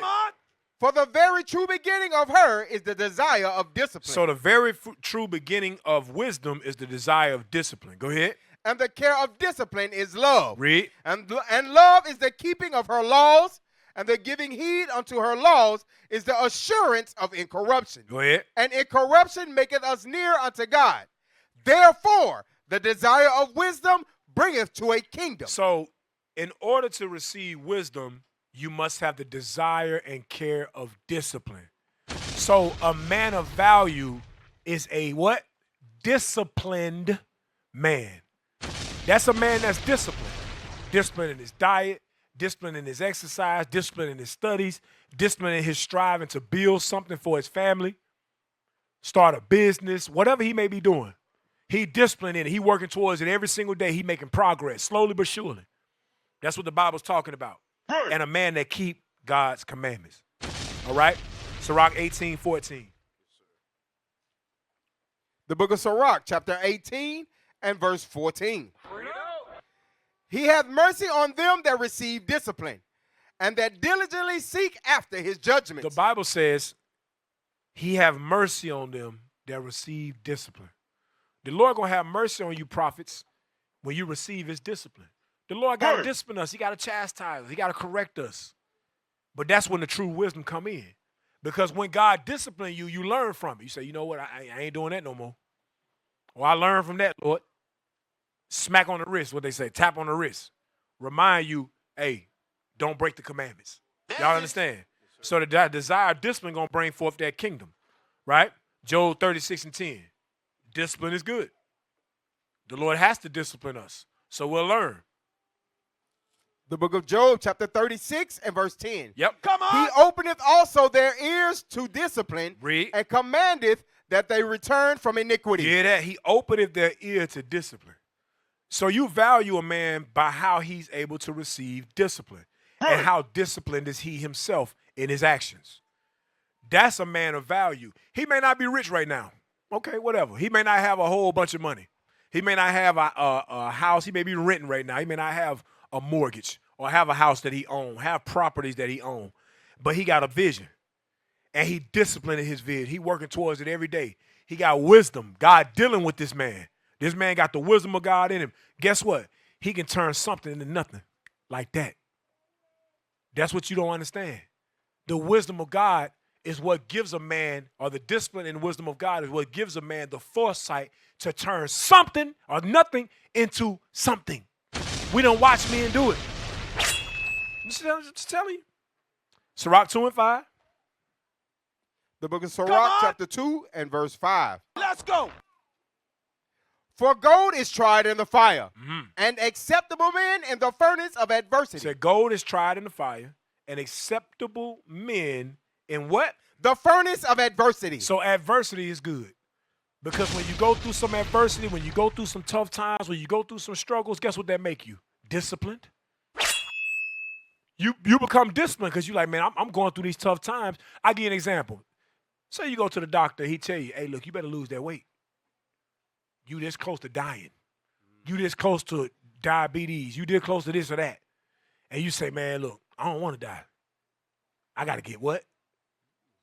Oh, God. I got to get what? I got to get disciplined in my what? My exercise and my diet. I got to get right, or else I ain't going to be here much longer. You get disciplined. Your finances. It only take a couple of repossessions. Really should only take one. Before you say, you know what? I got to do better. We can't go through this again. This is embarrassing. I got to fix my credit. I got to fix my financial spending habits. Then you go look at your account and realize last month, I remember my brother told me him and his wife went and looked at their finances when they weren't spending money well, And he said they had spent $3,000 on eating out in 1 month. He said, knowing what he know now, he could have took that $3,000 and put it into a business venture to make that will make him $3,000 a month now. He said if he had the wisdom now then that he has now, he would have started a lot sooner. But he would have never got that wisdom or searched out that wisdom had he not gone through the tough times and got what? Disciplined. So discipline is important. Right. So discipline determines value. A disciplined man is rare, and rarity creates what? Value. Rare men create value. That's why some people will give them $100,000 to buy a ticket just to come and hear them talk for 30 minutes. And you will say, you crazy. Why would you give that man $100,000 to come and hear him talk for 30 minutes? But when you look at that man's track record and you look at his value, his time is valuable. Right. And if you want some of that wisdom, you got to pay for it. What you think a consultant is? They don't do nothing. They consult you on what to do. The reason you listen is because look at all the stuff that they done built. Look at all the success stories that they done got. You say, damn, I want to be a part of that. Guess what? The Lord done gave us that for free. And he done gave us the men. How many of y'all done paid $1 to learn this truth? Raise your hand. You donate if you want. But even then, ain't nobody forcing you to do it. You ain't paid a dime for this great wisdom. You sitting here in class. Some people go to seminars. Like right now, we teaching right now. Somewhere in America, there's a seminar going on right now. Some real estate seminar or writing or some AI seminar where people is teaching people how to use ChatGPT better or whatever the case may be. They're giving them skills that's going to last them a lifetime, right? And they paid $50,000 to sit up in there. Hell no. And they only get 3 hours. You get here at 12 noon and sometimes don't leave at 3 in the morning. And the whole day you getting the greatest valuable wisdom on earth. And it's for free. And you neglect it. Discipline determines value. A disciplined man is rare, and rarity creates value. Having a man that's truly disciplined is a rare thing. And to be a rare thing means you got high value. We must become those disciplined men. Y'all understand, brothers? All praises. Sirach 1:11. Verse 16. Verse 16. To fear the Lord is fullness of wisdom, and filleth men with her fruits. And filleth men with her fruits. So the fruits of wisdom are going to come forth from that man. Go ahead. She filleth all their house with things desirable. Go ahead. And the garners with her increase. Go ahead. The fear of the Lord is a crown of wisdom, making peace and perfect health to flourish, both which are the gifts of God. And it enlargeth their rejoicing that love him. So we talk about gifts of God that we receive, and desirables, right? The garners with her increase, filling the house with fruits, filling men with the fruits. Watch verse 19. Wisdom raineth down skill and knowledge of understanding. Go ahead. And exalted them to honor that hold her fast. Wait, exalted them to what? Honor that hold her fast. What that word translate to? Value. A man is valued by how he fear the Lord. That's the man that's worthy to be honored because he feared the Lord. What are those fruits? Galatians 5:22. Because maybe it's his money. Maybe the bread. Maybe that's what gives him value. Let's see. The book of Galatians, chapter 5 and verse 22. Man, that man country as hell. That man said Galatians. Damn! You country boy. My granddaddy used to say that. What them guys and gals? My granddaddy used to say that. That man said Galatians. All praise. Go ahead. Read Galatians. But the fruit of the Spirit is love, joy, peace, long-suffering, gentleness, goodness, faith, meekness, temperance. Against such there is no law. So if your man, your husband, or a brother in the body, in this truth, if you're striving to bring forth these fruits that make you men of value. I give an example. I saw a clip with a brother saying, he was across from some women. It was men on one side, women on the other side. You know, this gender war stuff that Satan be trying to sow in our communities. And he said, well, I make $100,000 a year. I'm 6'4". You know what I'm saying? Like most women want a man that height. Most women want a man that makes 6 figures. So the woman across from him, she in the world, but she said, that don't make you a man of value. She said, first of all, you got your hair like a woman. You don't look manly to me. She said, second of all, you ain't said nothing that shows forth your integrity, that shows forth that you love people, that you have real value. She said, just because you got money, most women that's got some type of sense don't give a damn about that. Because if she righteous, y'all can build money together. This a woman in the world telling him this. And I'm like, damn, she on fire right now. She don't even know it. You understand? So men of value are not men based off, are not valuable because of their financial gain or the things that they possess. Their value comes from the fruits of the spirit. Because guess what? Your husband can have money or a man can have money and he can knock you upside your head too. Right. He ain't got no temperance. You know what temperance mean, right? He can control himself. Yeah, we have a disagreement, but I ain't gonna call you no B.I. I ain't gonna call you a dumb hoe. Right. I'm gonna respect you still because you still my wife. Right. You still my other half. You still my flesh. So yeah, you pissing me off right now, but I'm gonna deal with you with temperance. I'm gonna deal with you as the weaker vessel because you don't even know what you're saying right now. The devil on you. But only a man with temperance can do that. A man in the world, he gonna go cheat on you. He gonna put you in your place by cheating on you or hitting you in your mouth. Just telling you. So that's not a man of value. A man of value gonna bring forth joy, love, peace, all the fruits of the spirit, temperance, all of that. So that's what you should be looking for. Is he patient? Right? Does he respect the leadership? Does he respect the fellow prophets? Does he respect what the leadership has built all these years? You understand? Does he have an office in the body? Those are the things that women should be looking for in valuable men. That's what makes them valuable. Sirach 10 and 20. Come on. This is the book of Sirach, chapter 10 and verse 20. Let's go. Among brethren, he that is chief is honorable. So are they that fear the Lord in his eyes. So I'm a captain. Captain Josiah is a captain. We got high-ranking officers up here. We got bishops and deacons. And when you see them, you may say, I want to get a picture. I love your classes. Things of that nature. Hey, man, I respect you. All of that. And that's great. Nothing wrong with that. The Bible said, let another man praise thee. The Bible said, stand up for the hoary head.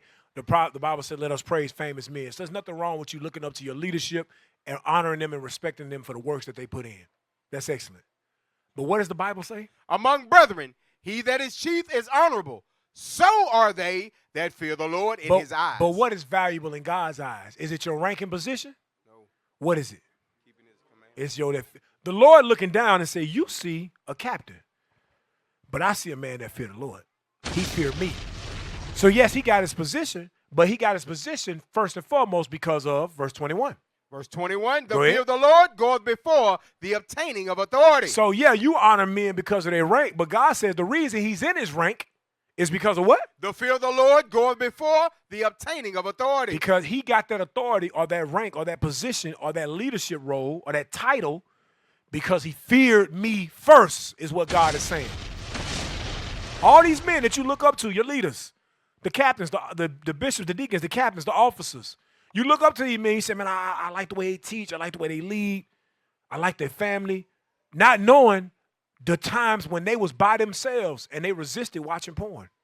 They was by themselves and could have murmured and didn't do it. They could have lied and they didn't do it. You didn't see those times in the dark. All you see is, oh, they're a captain. Oh, they're an officer. Oh, they're a bishop. Oh, they're a deacon. No, it took great integrity to become that. Ain't no fake it till you make it in Israel. Right. Leadership too wise for that. They going to sniff that out real quick. Oh, this dude fake. You understand what I'm saying? They going to see it. That's why it take a long time to get certain ranks. It take time to get built up to that level. Longevity. Y'all understand? Right. Go ahead. But roughness and pride is the losing thereof. But guess what, brothers? For you leaders, if you rough with God's people, and if you have a spirit of pride where you can't take correction, you'll lose that position. You won't be that long. We've seen many men fall. Many men have fallen because of sin, pride, and roughness. Go ahead. Whether he be rich, noble, or poor. Their glory is the fear of the Lord. No, it's the bands. He got bands. Whether he be rich, noble, or poor, their glory is the fear of the Lord. That's how you honor. That's value, brothers. If you fear God, that's value, sisters. Go ahead. It is not meet to despise the poor man that hath understanding. Uh-oh. Neither is it convenient to magnify a sinful man. So why would someone magnify a sinful man? Because they see him as valuable because of the things that he possesses. But the poor man got wisdom and you dishonor him. God testing us all, brothers. Y'all understand? He testing us, sisters. Y'all understand that? The Lord testing us. He'll have somebody come in here and he a captain or officer or leader, whatever, and you'll go outside and his car break down by the time he get to the stop sign. And you'll say, this nigga can't even pay his. Look at this. Look at this. You understand? This is a valuable man. Meanwhile, the Lord honor that man. I know many leaders that ain't in great financial position. And it's not because they bad with money. Times is rough. Growing up, they may not have got a certain education or a certain skill. So now they doing what they can to survive in righteousness, obviously. But you honor that man because that's only a temporary position. We gonna get the kingdom. And you're gonna see brothers for the kings that they actually are. So don't look at a man right now because of his financial position or because of his education. Because some sisters, I'm gonna tell you this, some sisters are very educated. And they talk down to their husband because of her education. I've watched it. I've had brothers come to me for counsel and they say, listen, man, my wife, what's wrong? You know she went to school for this, or you know she done that. She talked down to me. What do you mean? She's condescending in her tone. If I make a suggestion, she try to override it because she say, well, that's not what I was taught. You know what I want to say? I'll drop an F-bomb. What you was taught. I know this Bible. You understand what I'm saying? To hell was what you was taught by the white man. I know this Bible and God using me. So just because you came off as condescending, we ain't even gonna do that. Right. The conversation in right now. Clip. Because you don't know how to speak to me. You're not gonna talk to me like that. You don't value your husband when you talk to him like that. Never think your worldly education gives you authority over that man. Don't ever think that. Because God gonna shut you down real quick. Or you're gonna be by yourself. Because only a matter of time before a man say, you know what? It is what it is. I'll take the demotion. I'm getting rid of her. Hey, bro, hey, listen. I done seen brothers do it. They say, listen, I know y'all gonna put me out because I had a backdoor marriage. I can't take it. Have we had that happen? Brothers say, listen, I know y'all gonna put me out, but I'll stay out for a minute. I can't deal with this evil, rebellious woman. I messed up. I had a backdoor marriage, but I'm leaving her. We seen it happen. Because he said he just can't take the way she dealing with him. The prophet within him is not going to allow him to, for the rest of his life, let a woman deal with him like that. Right. I'm just telling you. So it ain't no guarantee. Oh, well, we had sex, so he got to marry me now. Nope. Some brothers say, hell no. Yeah, I messed up and I did fornicate. But I ain't marrying this crazy woman.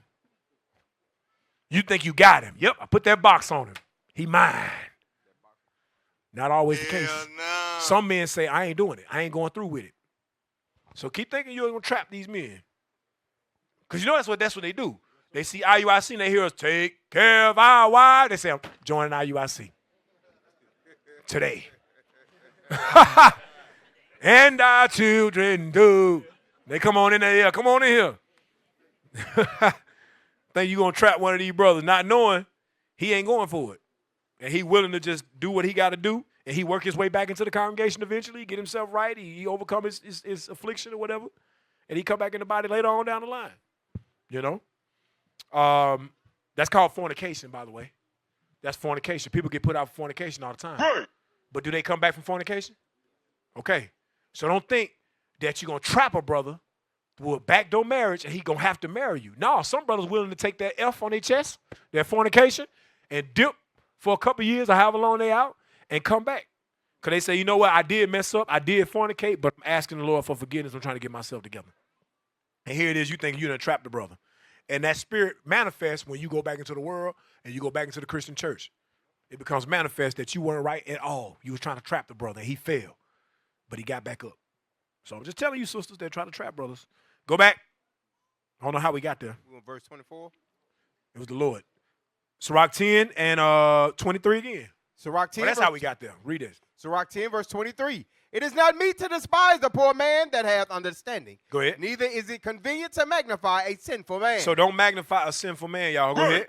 Great men and judges and potentates shall be honored. Go ahead. Yet is there none of them greater than he that feareth the Lord. So who is greater than he that fear the Lord? Nobody. Even though these people getting honored for their money, they're a judge, they got a law degree, and they're a lawyer, defense attorney, become a judge one day, Supreme Court judge. The Lord said, okay, all right, whatever. Potentates, great men, athletes, entertainers, financial, real estate moguls, whatever.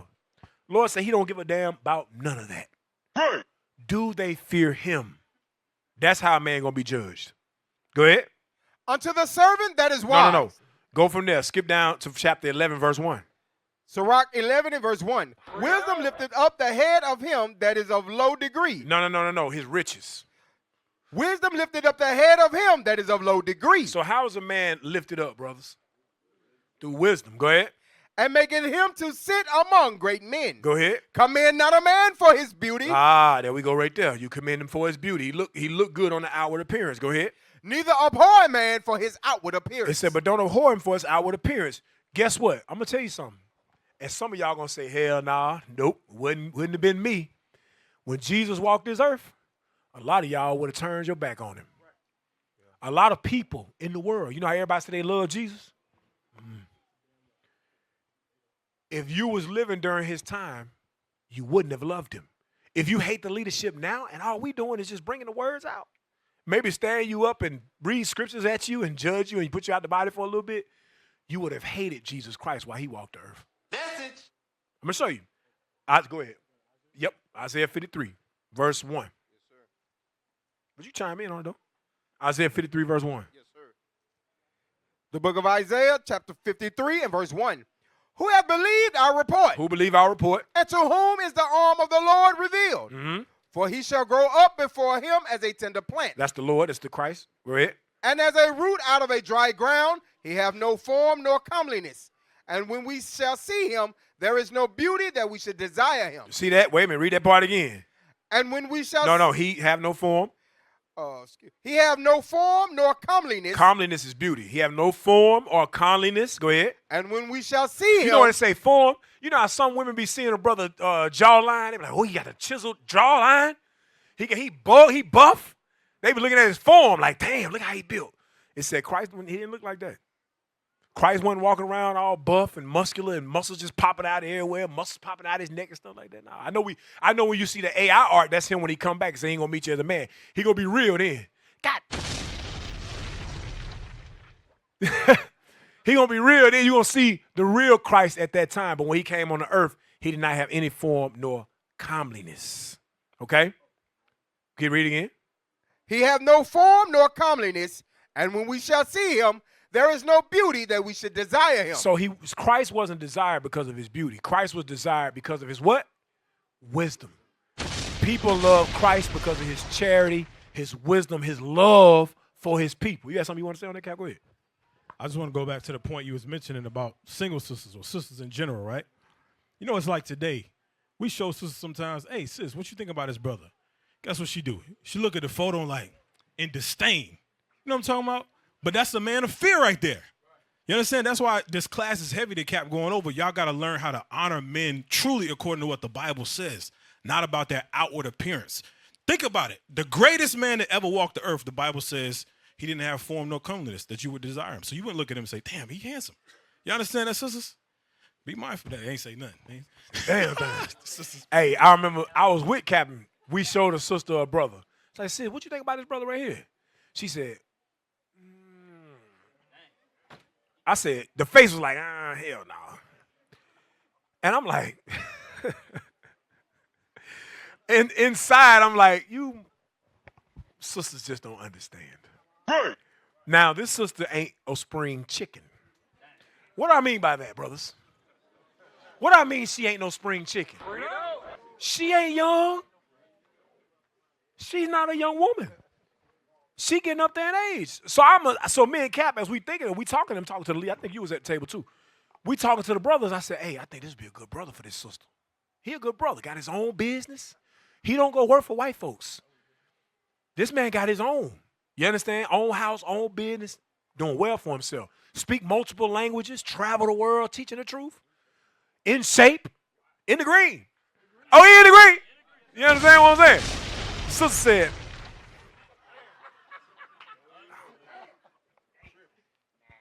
okay, well, go on, sit your ass down then. Right. Sit on over there for a couple more years then. Right. Whatever. We love you. We trying to steer you in the right direction. But you look at men because of the outward appearance, what the world says a man's value is, instead of looking at what God says a man's value is. Go back to Sirach 11 and read 2 again. I remember, damn it, stuff coming to my mind. I remember, I'm pissed now, think about it. I remember in Jackson, we was a young school, so probably 3-4 years into congregating. So we didn't have many marriages at the beginning because we were so young as a congregation. But by year 4, 5, 6, we've been around for a little bit of time, at least as the school. So brothers and sisters started to look across. Matter of fact, that's when John got married. So you got married the same year as 2 other couples. We married 3 couples in about 6 weeks. It was beautiful. I was like, yeah. Huh? Right. He got married one day, and then the next day, 2 couples got married the same day. Beautiful. I remember during the proving process, one of the sisters that got married that day called my rib. And she all hysterical and whatever. I said, what's going on? I can hear her. She wasn't on speakerphone, but I can hear her crying and all that. So I asked my rib when she got off the phone. I said, what happened? She said she thinks she want to call out the proving process with brother such and such. I said, okay. Why? She said, because he not her type. And I said, what? He broke? She said, nope. I said, what? He do the work. He teach. He a good teacher. He said, nope. He don't look like the men she usually go after. I said, in other words, he don't look like the niggas that was running through her ass in the world. Because when she first came in the body, it was a nigga that came in after her. Big buff dude. I said, God, who did think? You know, you see somebody that you can tell they work out. Like, that brother right there, discipline.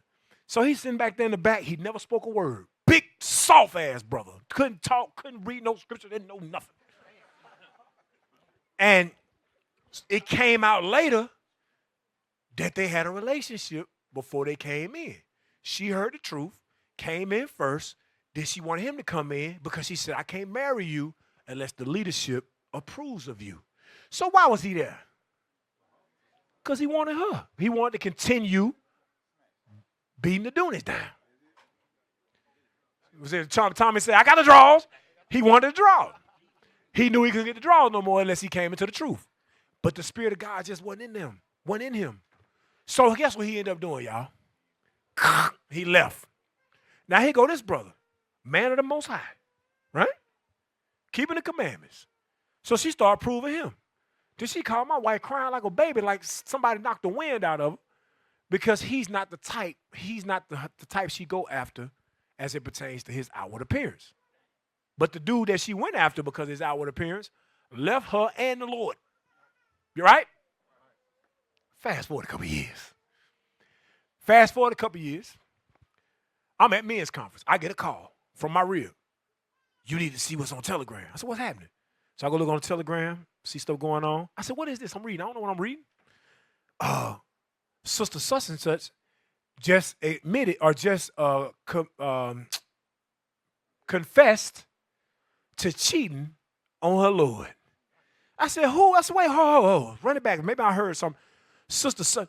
As my wife telling me this, I see her husband walking across the crowd coming towards me. So he making an L towards me.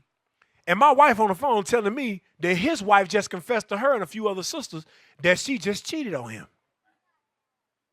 I'm looking at him in his eyes as he walking towards me. I was there as a witness for their marriage. And when it happened, I thought about during the proving process. When she called crying, saying that he wasn't her type as it pertained to the outward appearance. It came back to haunt her later, which proves that she never got over that. Right. She never valued him for the man of God that he had become. And she cheated on him. And guess what she cheated on him with? Her boss. Her boss at her job. Now it was Jake. It was Jake. And guess who the boss at her job looked like? That nigga that she was with when she first came in the congregation. Looked just like him. I'm talking about dark skinned, buff dude. That was her boss. So she got her type. Now guess what she doing? The black woman God. Now she in the world. She in the world again. Black woman God, bow down to women, feminism, all that dumb stuff. Yes, yes. So we be having stories and trying to tell these sisters. Then you show them a brother. No, Captain. Okay. We're going to sit on back down over there then. Wait for somebody to come and look like how you want them to look. You wait on that. We trying to save Sarah's daughters. Anyway, go back. Sirach 11:2. I told you I can't ever finish no class. The book of Sirach Sirach. 11:2. I ain't even halfway done. I'm going to finish it. I'm going to close it out here in a minute. Sirach 11 and verse 2. Commend not a man for his beauty, Don't commend a man for his beauty. neither abhor a man for his outward appearance. And don't abhor a man for his outward appearance. Right. Go ahead. The bee is little among such as fly. Because the bee is small amongst those that fly. It's one of the smallest insects. Go ahead. But her fruit is the chief of sweet things. But everything tastes better when you put honey in it. Right. Honey is the foundation of many of your favorite snacks. Some of your favorite snacks, drinks, guess where they come from? That little bitty bee. That people will say, oh, it's just a little bee. You get the flag and at it. He's down, you swat it. Meanwhile, what that bee is able to produce will benefit the world. Now this man got all this wisdom. But because he don't look like what you think he should look like or what the world says a man of value is, you miss out on everything that you need in a man. Message. Yep. That Bible real, ain't it? Yes, sir. Boy, hit home on it. It got real quiet up in here. Verse 4. Verse 4. Boast not of thy clothing and raiment, and exalt not thyself in the day of honor. Go ahead. For the works of the Lord are wonderful, and his works among men are hidden. Watch this. Many kings have sit down upon the ground. Many kings have sat down upon the ground, meaning fell into poverty. Go ahead. And one that was never thought of have worn the crown. And the man that you never thought has worn the crown. The most unlikely of men have risen up in the eyes of God. Right. David being one of them. Right. So much so that when Samuel saw his brother, he said, I know this dude right here. This the anointing of the Lord right here. The Lord said, now you don't look at his stature. Don't look at his height. Don't look at his figure. I ain't choose him. I want that one back there playing with the sheep. Yep, him back there. He remember he asked Jesse, you ain't got no more sons? Right. Yeah, I got a little son. He back there in the back, tilling the sheep. Then he seen David, and the Lord said in his ear, that's him right there. This one? Yeah, that's him. So never abhor a man for his outward appearance. You don't know who you dealing with. Go ahead. Many mighty men have been greatly disgraced, Go ahead. and the honorable delivered into other men's hands. Watch this. Blame not before thou hast examined the truth. Don't blame before you examine the truth, meaning you got to wait to see what the Lord do with this man. Don't blame before, because I know we use this for judgment, right? We always use it. But in context, what it's talking about? A man of wisdom compared to someone that has an outward appearance that you would exalt, or that has clothing you would exalt. It said, blame not before thou hast examined the truth. Go ahead. Understand first, and then rebuke. Understand first. Give it time. You don't know what this man might become, sisters, brothers. Go ahead. Answer not before thou hast heard the cause. Neither interrupt men in the midst of their talk. Because when a man talking, because of how he look, you'll interrupt him because you assume that he don't have no value. So you'll miss out on the wisdom that he able to bring forth to you. And say, oh, shut up, nigga, you got a hole in your shirt. But what you got to say, you got nice clothing on. Meanwhile, they ain't a man of value. I'm going to tell you, YouTube and social media is full of dummies Right. that done got them a script off ChatGPT, look in the camera and read directly off that script. And because the lighting look good and the camera's 4K and the music is on point and they putting these reels out, you say, oh, my God, this is a man of wisdom. Then you meet the dummy in the grocery store and find out he dumb as a rock. Right. Social media is not real life, brothers and sisters. Right. People are reading scripts of ChatGPT, motivational clips, motivational quotes for ChatGPT of men of value. Go look at it. And you'll be like, hold up. This fire. This look real good to me. I'd love to meet this person in person. Then you meet him in person and find out, I done wasted money to come and see this dude. This dude is an idiot. He has nothing to provide me whatsoever because his script ain't in front of him or the teleprompter ain't in the back. Just look in the back. Is it a teleprompter? This nigga reading off a teleprompter. Right. I done came in here to watch somebody read to me. No wisdom, no value, nothing. They painted themselves. What they say, fake it till you make it. Painted themselves as being valuable. You fell for it.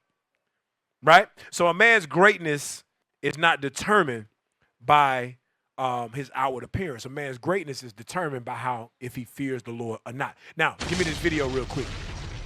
The first video real quick with this dude, Eitan Daniels. I had to show this on my social media as well. Play this. Watch this. Who is my people? Black people. Do you claim black people? I'm a Christian first.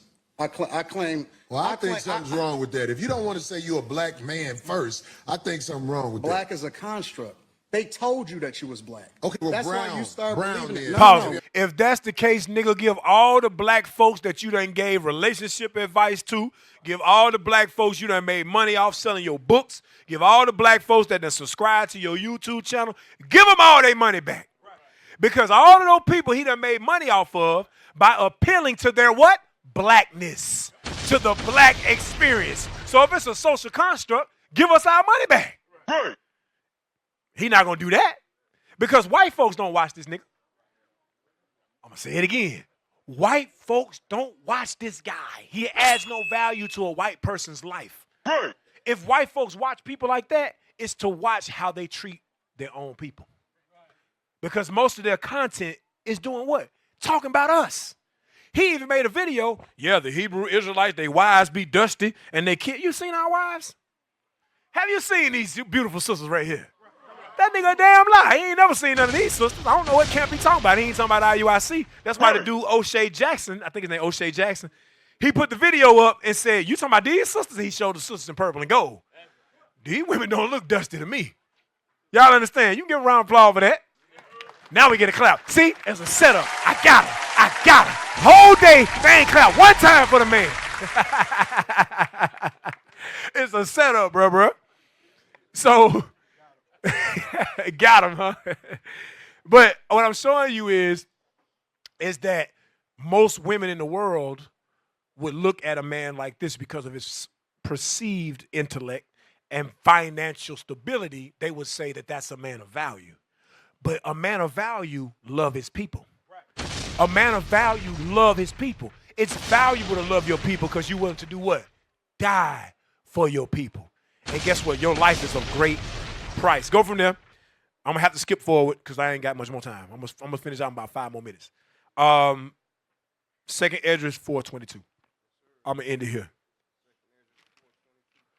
The book of Damn, I Second have a lot. Esdras, chapter 4, verse 22. Come on. Then answered I and said, I beseech thee, O Lord, let me have understanding. For it was not my mind to be curious of the high things, Go ahead. but of such as pass by us daily. Read. Namely, wherefore Israel is given up as a reproach to the heathen. Go ahead. And for what cause the people whom thou hast loved is given over unto ungodly nations. And why the law of our forefathers is brought to naught, and the written covenants come to none effect. So what was his whole purpose of going to the Lord to ask these questions? For who? For the people. It's for Israel. Esdras loved his people. He said, Lord, I ain't trying to be disrespectful. I just want to know why the hell we suffer how we suffer. Like what we do so wrong that make us suffer like this. Because he was tired of seeing his people suffer. That dude what you just saw on there, Eitan Daniels, whatever his name is, that's not a man of value. Right. This Esdras, remember, get 2nd Esdras 14 and 9 real quick. Let me show you how Esdras was valuable. Let me show you how valuable Esdras was to God. The book of 2nd Esdras, chapter 14 and verse 9. Listen. Come on. For thou shalt be taken away from all. He talking to Esdras. He said, you're going to be taken away from this earth. Go ahead. And from henceforth thou shalt remain with my son. Read. And will such as be like thee until the times be ended. So where's Esdras right now? He in paradise with Jesus Christ. Is that a man of value? And what do we read about Esdras? That he loved his people. So when your husband is willing to be on conference calls instead of talking to you sometimes, when your husband's so involved in the work of the Most High because he loves God's people that he's not always able to take you on dates and things of that nature, which, brothers, you should make time for your ribs. You should take them out. That's excellent. Marriage needs that, all right? Right. But sometimes your husband be so busy for the Lord that, or working, that he can't be with you 24/7, or he can't give you that 6-7 hours or take you on a date all the time. Y'all may go on a date every 3 or 4 months. Okay, understood. But when you see that man, nah, man, this man love his people. That's right there supposed to make you say, I got a husband of great value. Or when you looking for a husband in the body, you look at a man that put in the work, that's always here, that's charitable. You say, you know what? That's a man of value right there. Y'all sisters understand that? Don't be deceived by the world. All right? Okay, now we get some clapping. Look at them. They all right. Why? All right. So Esdras is with Jesus Christ right now in paradise. And all the men that had the same mindset as Esdras are in paradise. Because the two greatest commandments is what? Love the Lord thy God with all thy heart. And what else? Love thy neighbor as thyself. You got to love your God and you got to love your race. You can't have one without the other. You can't say I love the Lord but hate your people. And you can't say you love your people and hate your God. It's impossible. They're one and the same. Guess what? Because our God is our people. Because he come out of what? The tribe of Judah. Drop a little nugget on you right there. All right. Last scripture. 2nd Esdras. What was I at? 2nd Esdras. Did you finish 2nd Esdras 4? I read 4 and 23. Read to 27. That's what I want. Yes, sir. Verse 24. And we pass away out of the world as grasshoppers. Go ahead. And our life is astonishment and fear. And we are not worthy to obtain mercy. Go ahead. What will he then do unto his name whereby we are called? Of these things have I asked. Then answered he me and said, the more thou searchest, the more thou shalt marvel. For the world hasteth fast to pass away. So the angel said back to us, the more you search, the more you're going to marvel, because I'm going to show you some things. Go ahead. And cannot comprehend the things that are promised to the righteous in time to come. You don't know what God got planned for his sons and daughters in the future. I know you love them now in their current state, but don't let that love for them cause you to go against me because I got something greater for them in the future. You're not able to comprehend that right now. And guess what? Anton Daniels can't either. And many of our people, they don't ever see black folks as being more than what we are. Why you think they try to pander to white people? Why you think they try to impress white people so much? They say, because y'all niggas can't do nothing to help me. You just give me a donation and maybe buy my book. But if I really want to be something in life, I got to mold myself in the world or in the image of white people. And I'm going to mold myself in the image of God and my forefathers in the Bible because he said he a Christian. He not molding himself after Christ. When did Christ say that he was a Christian before he was an Israelite? Right. He said, I came on a lost sheep of the house of Israel. The Negro will tell Jesus, hold up, Jesus. You supposed to say I came for the Christians. The hell? Imagine telling Paul that. Paul, listen, Paul, don't go to the Jews. Don't go to the Gentiles of the northern kingdom. Just go to the Christians. No, he had to go and reason with people that didn't believe of his own people. Why? Because he loved his people. You understand? So he said, I cannot comprehend the things that are promised to the righteous in time to come. Go ahead. For this world is full of unrighteousness and infirmity. So the Lord was letting him know, I'm going to still take care of my people, but this world evil and I got to do something about it. But I got to let it fully come to pass. Remember, the Lord don't move faster than his timeline. The Lord created a timeline. He created prophecies, and the prophecies have to come to pass. He don't move faster than his prophecies. That would make God a liar. So God had to allow his word to come to pass. That's why we've been in this captivity for so long, waiting for his word to come to pass. Now, last scripture was 2nd Esdras chapter 8, verse 45 through 47. The book of 2nd Esdras, chapter 8, and verse 45. Come on. Be not wroth with us, but spare thy people, and have mercy upon thine own inheritance, for thou art merciful unto thy creature. Go ahead. Then answered he me and said, things present are for the present, and things to come for such as be to come. Read. For thou comest far short, that thou shouldest be able to love my creature more than I. Read. But I have oft times drawn nigh unto thee and unto it, but never to the unrighteous. But I said, what? I never what? But never to the unrighteous. So the Lord said, you can't love my people more than me, Esdras. Esdras loved his people, then the Lord had to let him know, you can never love them more than I love them. Don't worry about it. Because I draw now unto thee and the righteous, and unto it, meaning my people, but never to the unrighteous. The Lord saying, don't worry about what I got going on. Just fall in line with what your purpose is, which is to teach your people and to tell them to return unto me. That's value. Because Esdras loved his people so much, he was willing to get in the crosshairs for us, just like Moses was. Remember Moses too? He said, Lord, you can't do that. Come on, you can't start over. Come on, these your people. Many of our forefathers stepped in the crosshairs when God got angry with us and wanted to destroy us because they loved us that much. Moses started second-guessing it, like, man, I don't know if I should love y'all. Y'all wicked as hell, man. I ain't gonna miss out on the promised land because of y'all. They hit the rock. He done hit Christ. Messing around with y'all Negroes. But he loved his people. So men of value, since I'm gonna end it here, men of value is gonna love their people. They're gonna love their wives. They're gonna love their children. They're gonna be prophets. They're gonna prophesy and teach the nation. They're gonna put their life on the line for the nation. And they're going to bring forth fruit to add to the congregation. The greatest men on earth will be valued by their works towards God, the fear of God, and how they lead God's people. Y'all understand? All right? So I hope y'all got something from that. All right, shalom. Across the earth, the prophets move. From city streets to distant lands, the message is the same. Israel must rise. Through every quest, every journey, the truth spreads. No border can contain it. No distance can silence it. Our nation lives in every moment. In joy, we celebrate marriages. In sorrow, we honor our dead. On the Sabbath, we gather as one. Families rejoicing together, bound by the commandments of God. Yet are we tried. From the stones in Kenya to the hatred in Montana, we endure as a soldier of the Lord. And still, the mission expands. On the airwaves, on the screens, in every nation under heaven, Israel's voice is heard. We build our communities. We raise our children in royalty.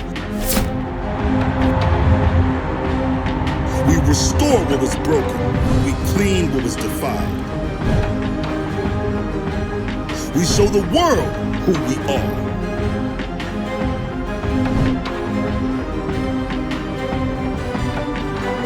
This is Israel united in Christ. Nation in motion. Nation endures.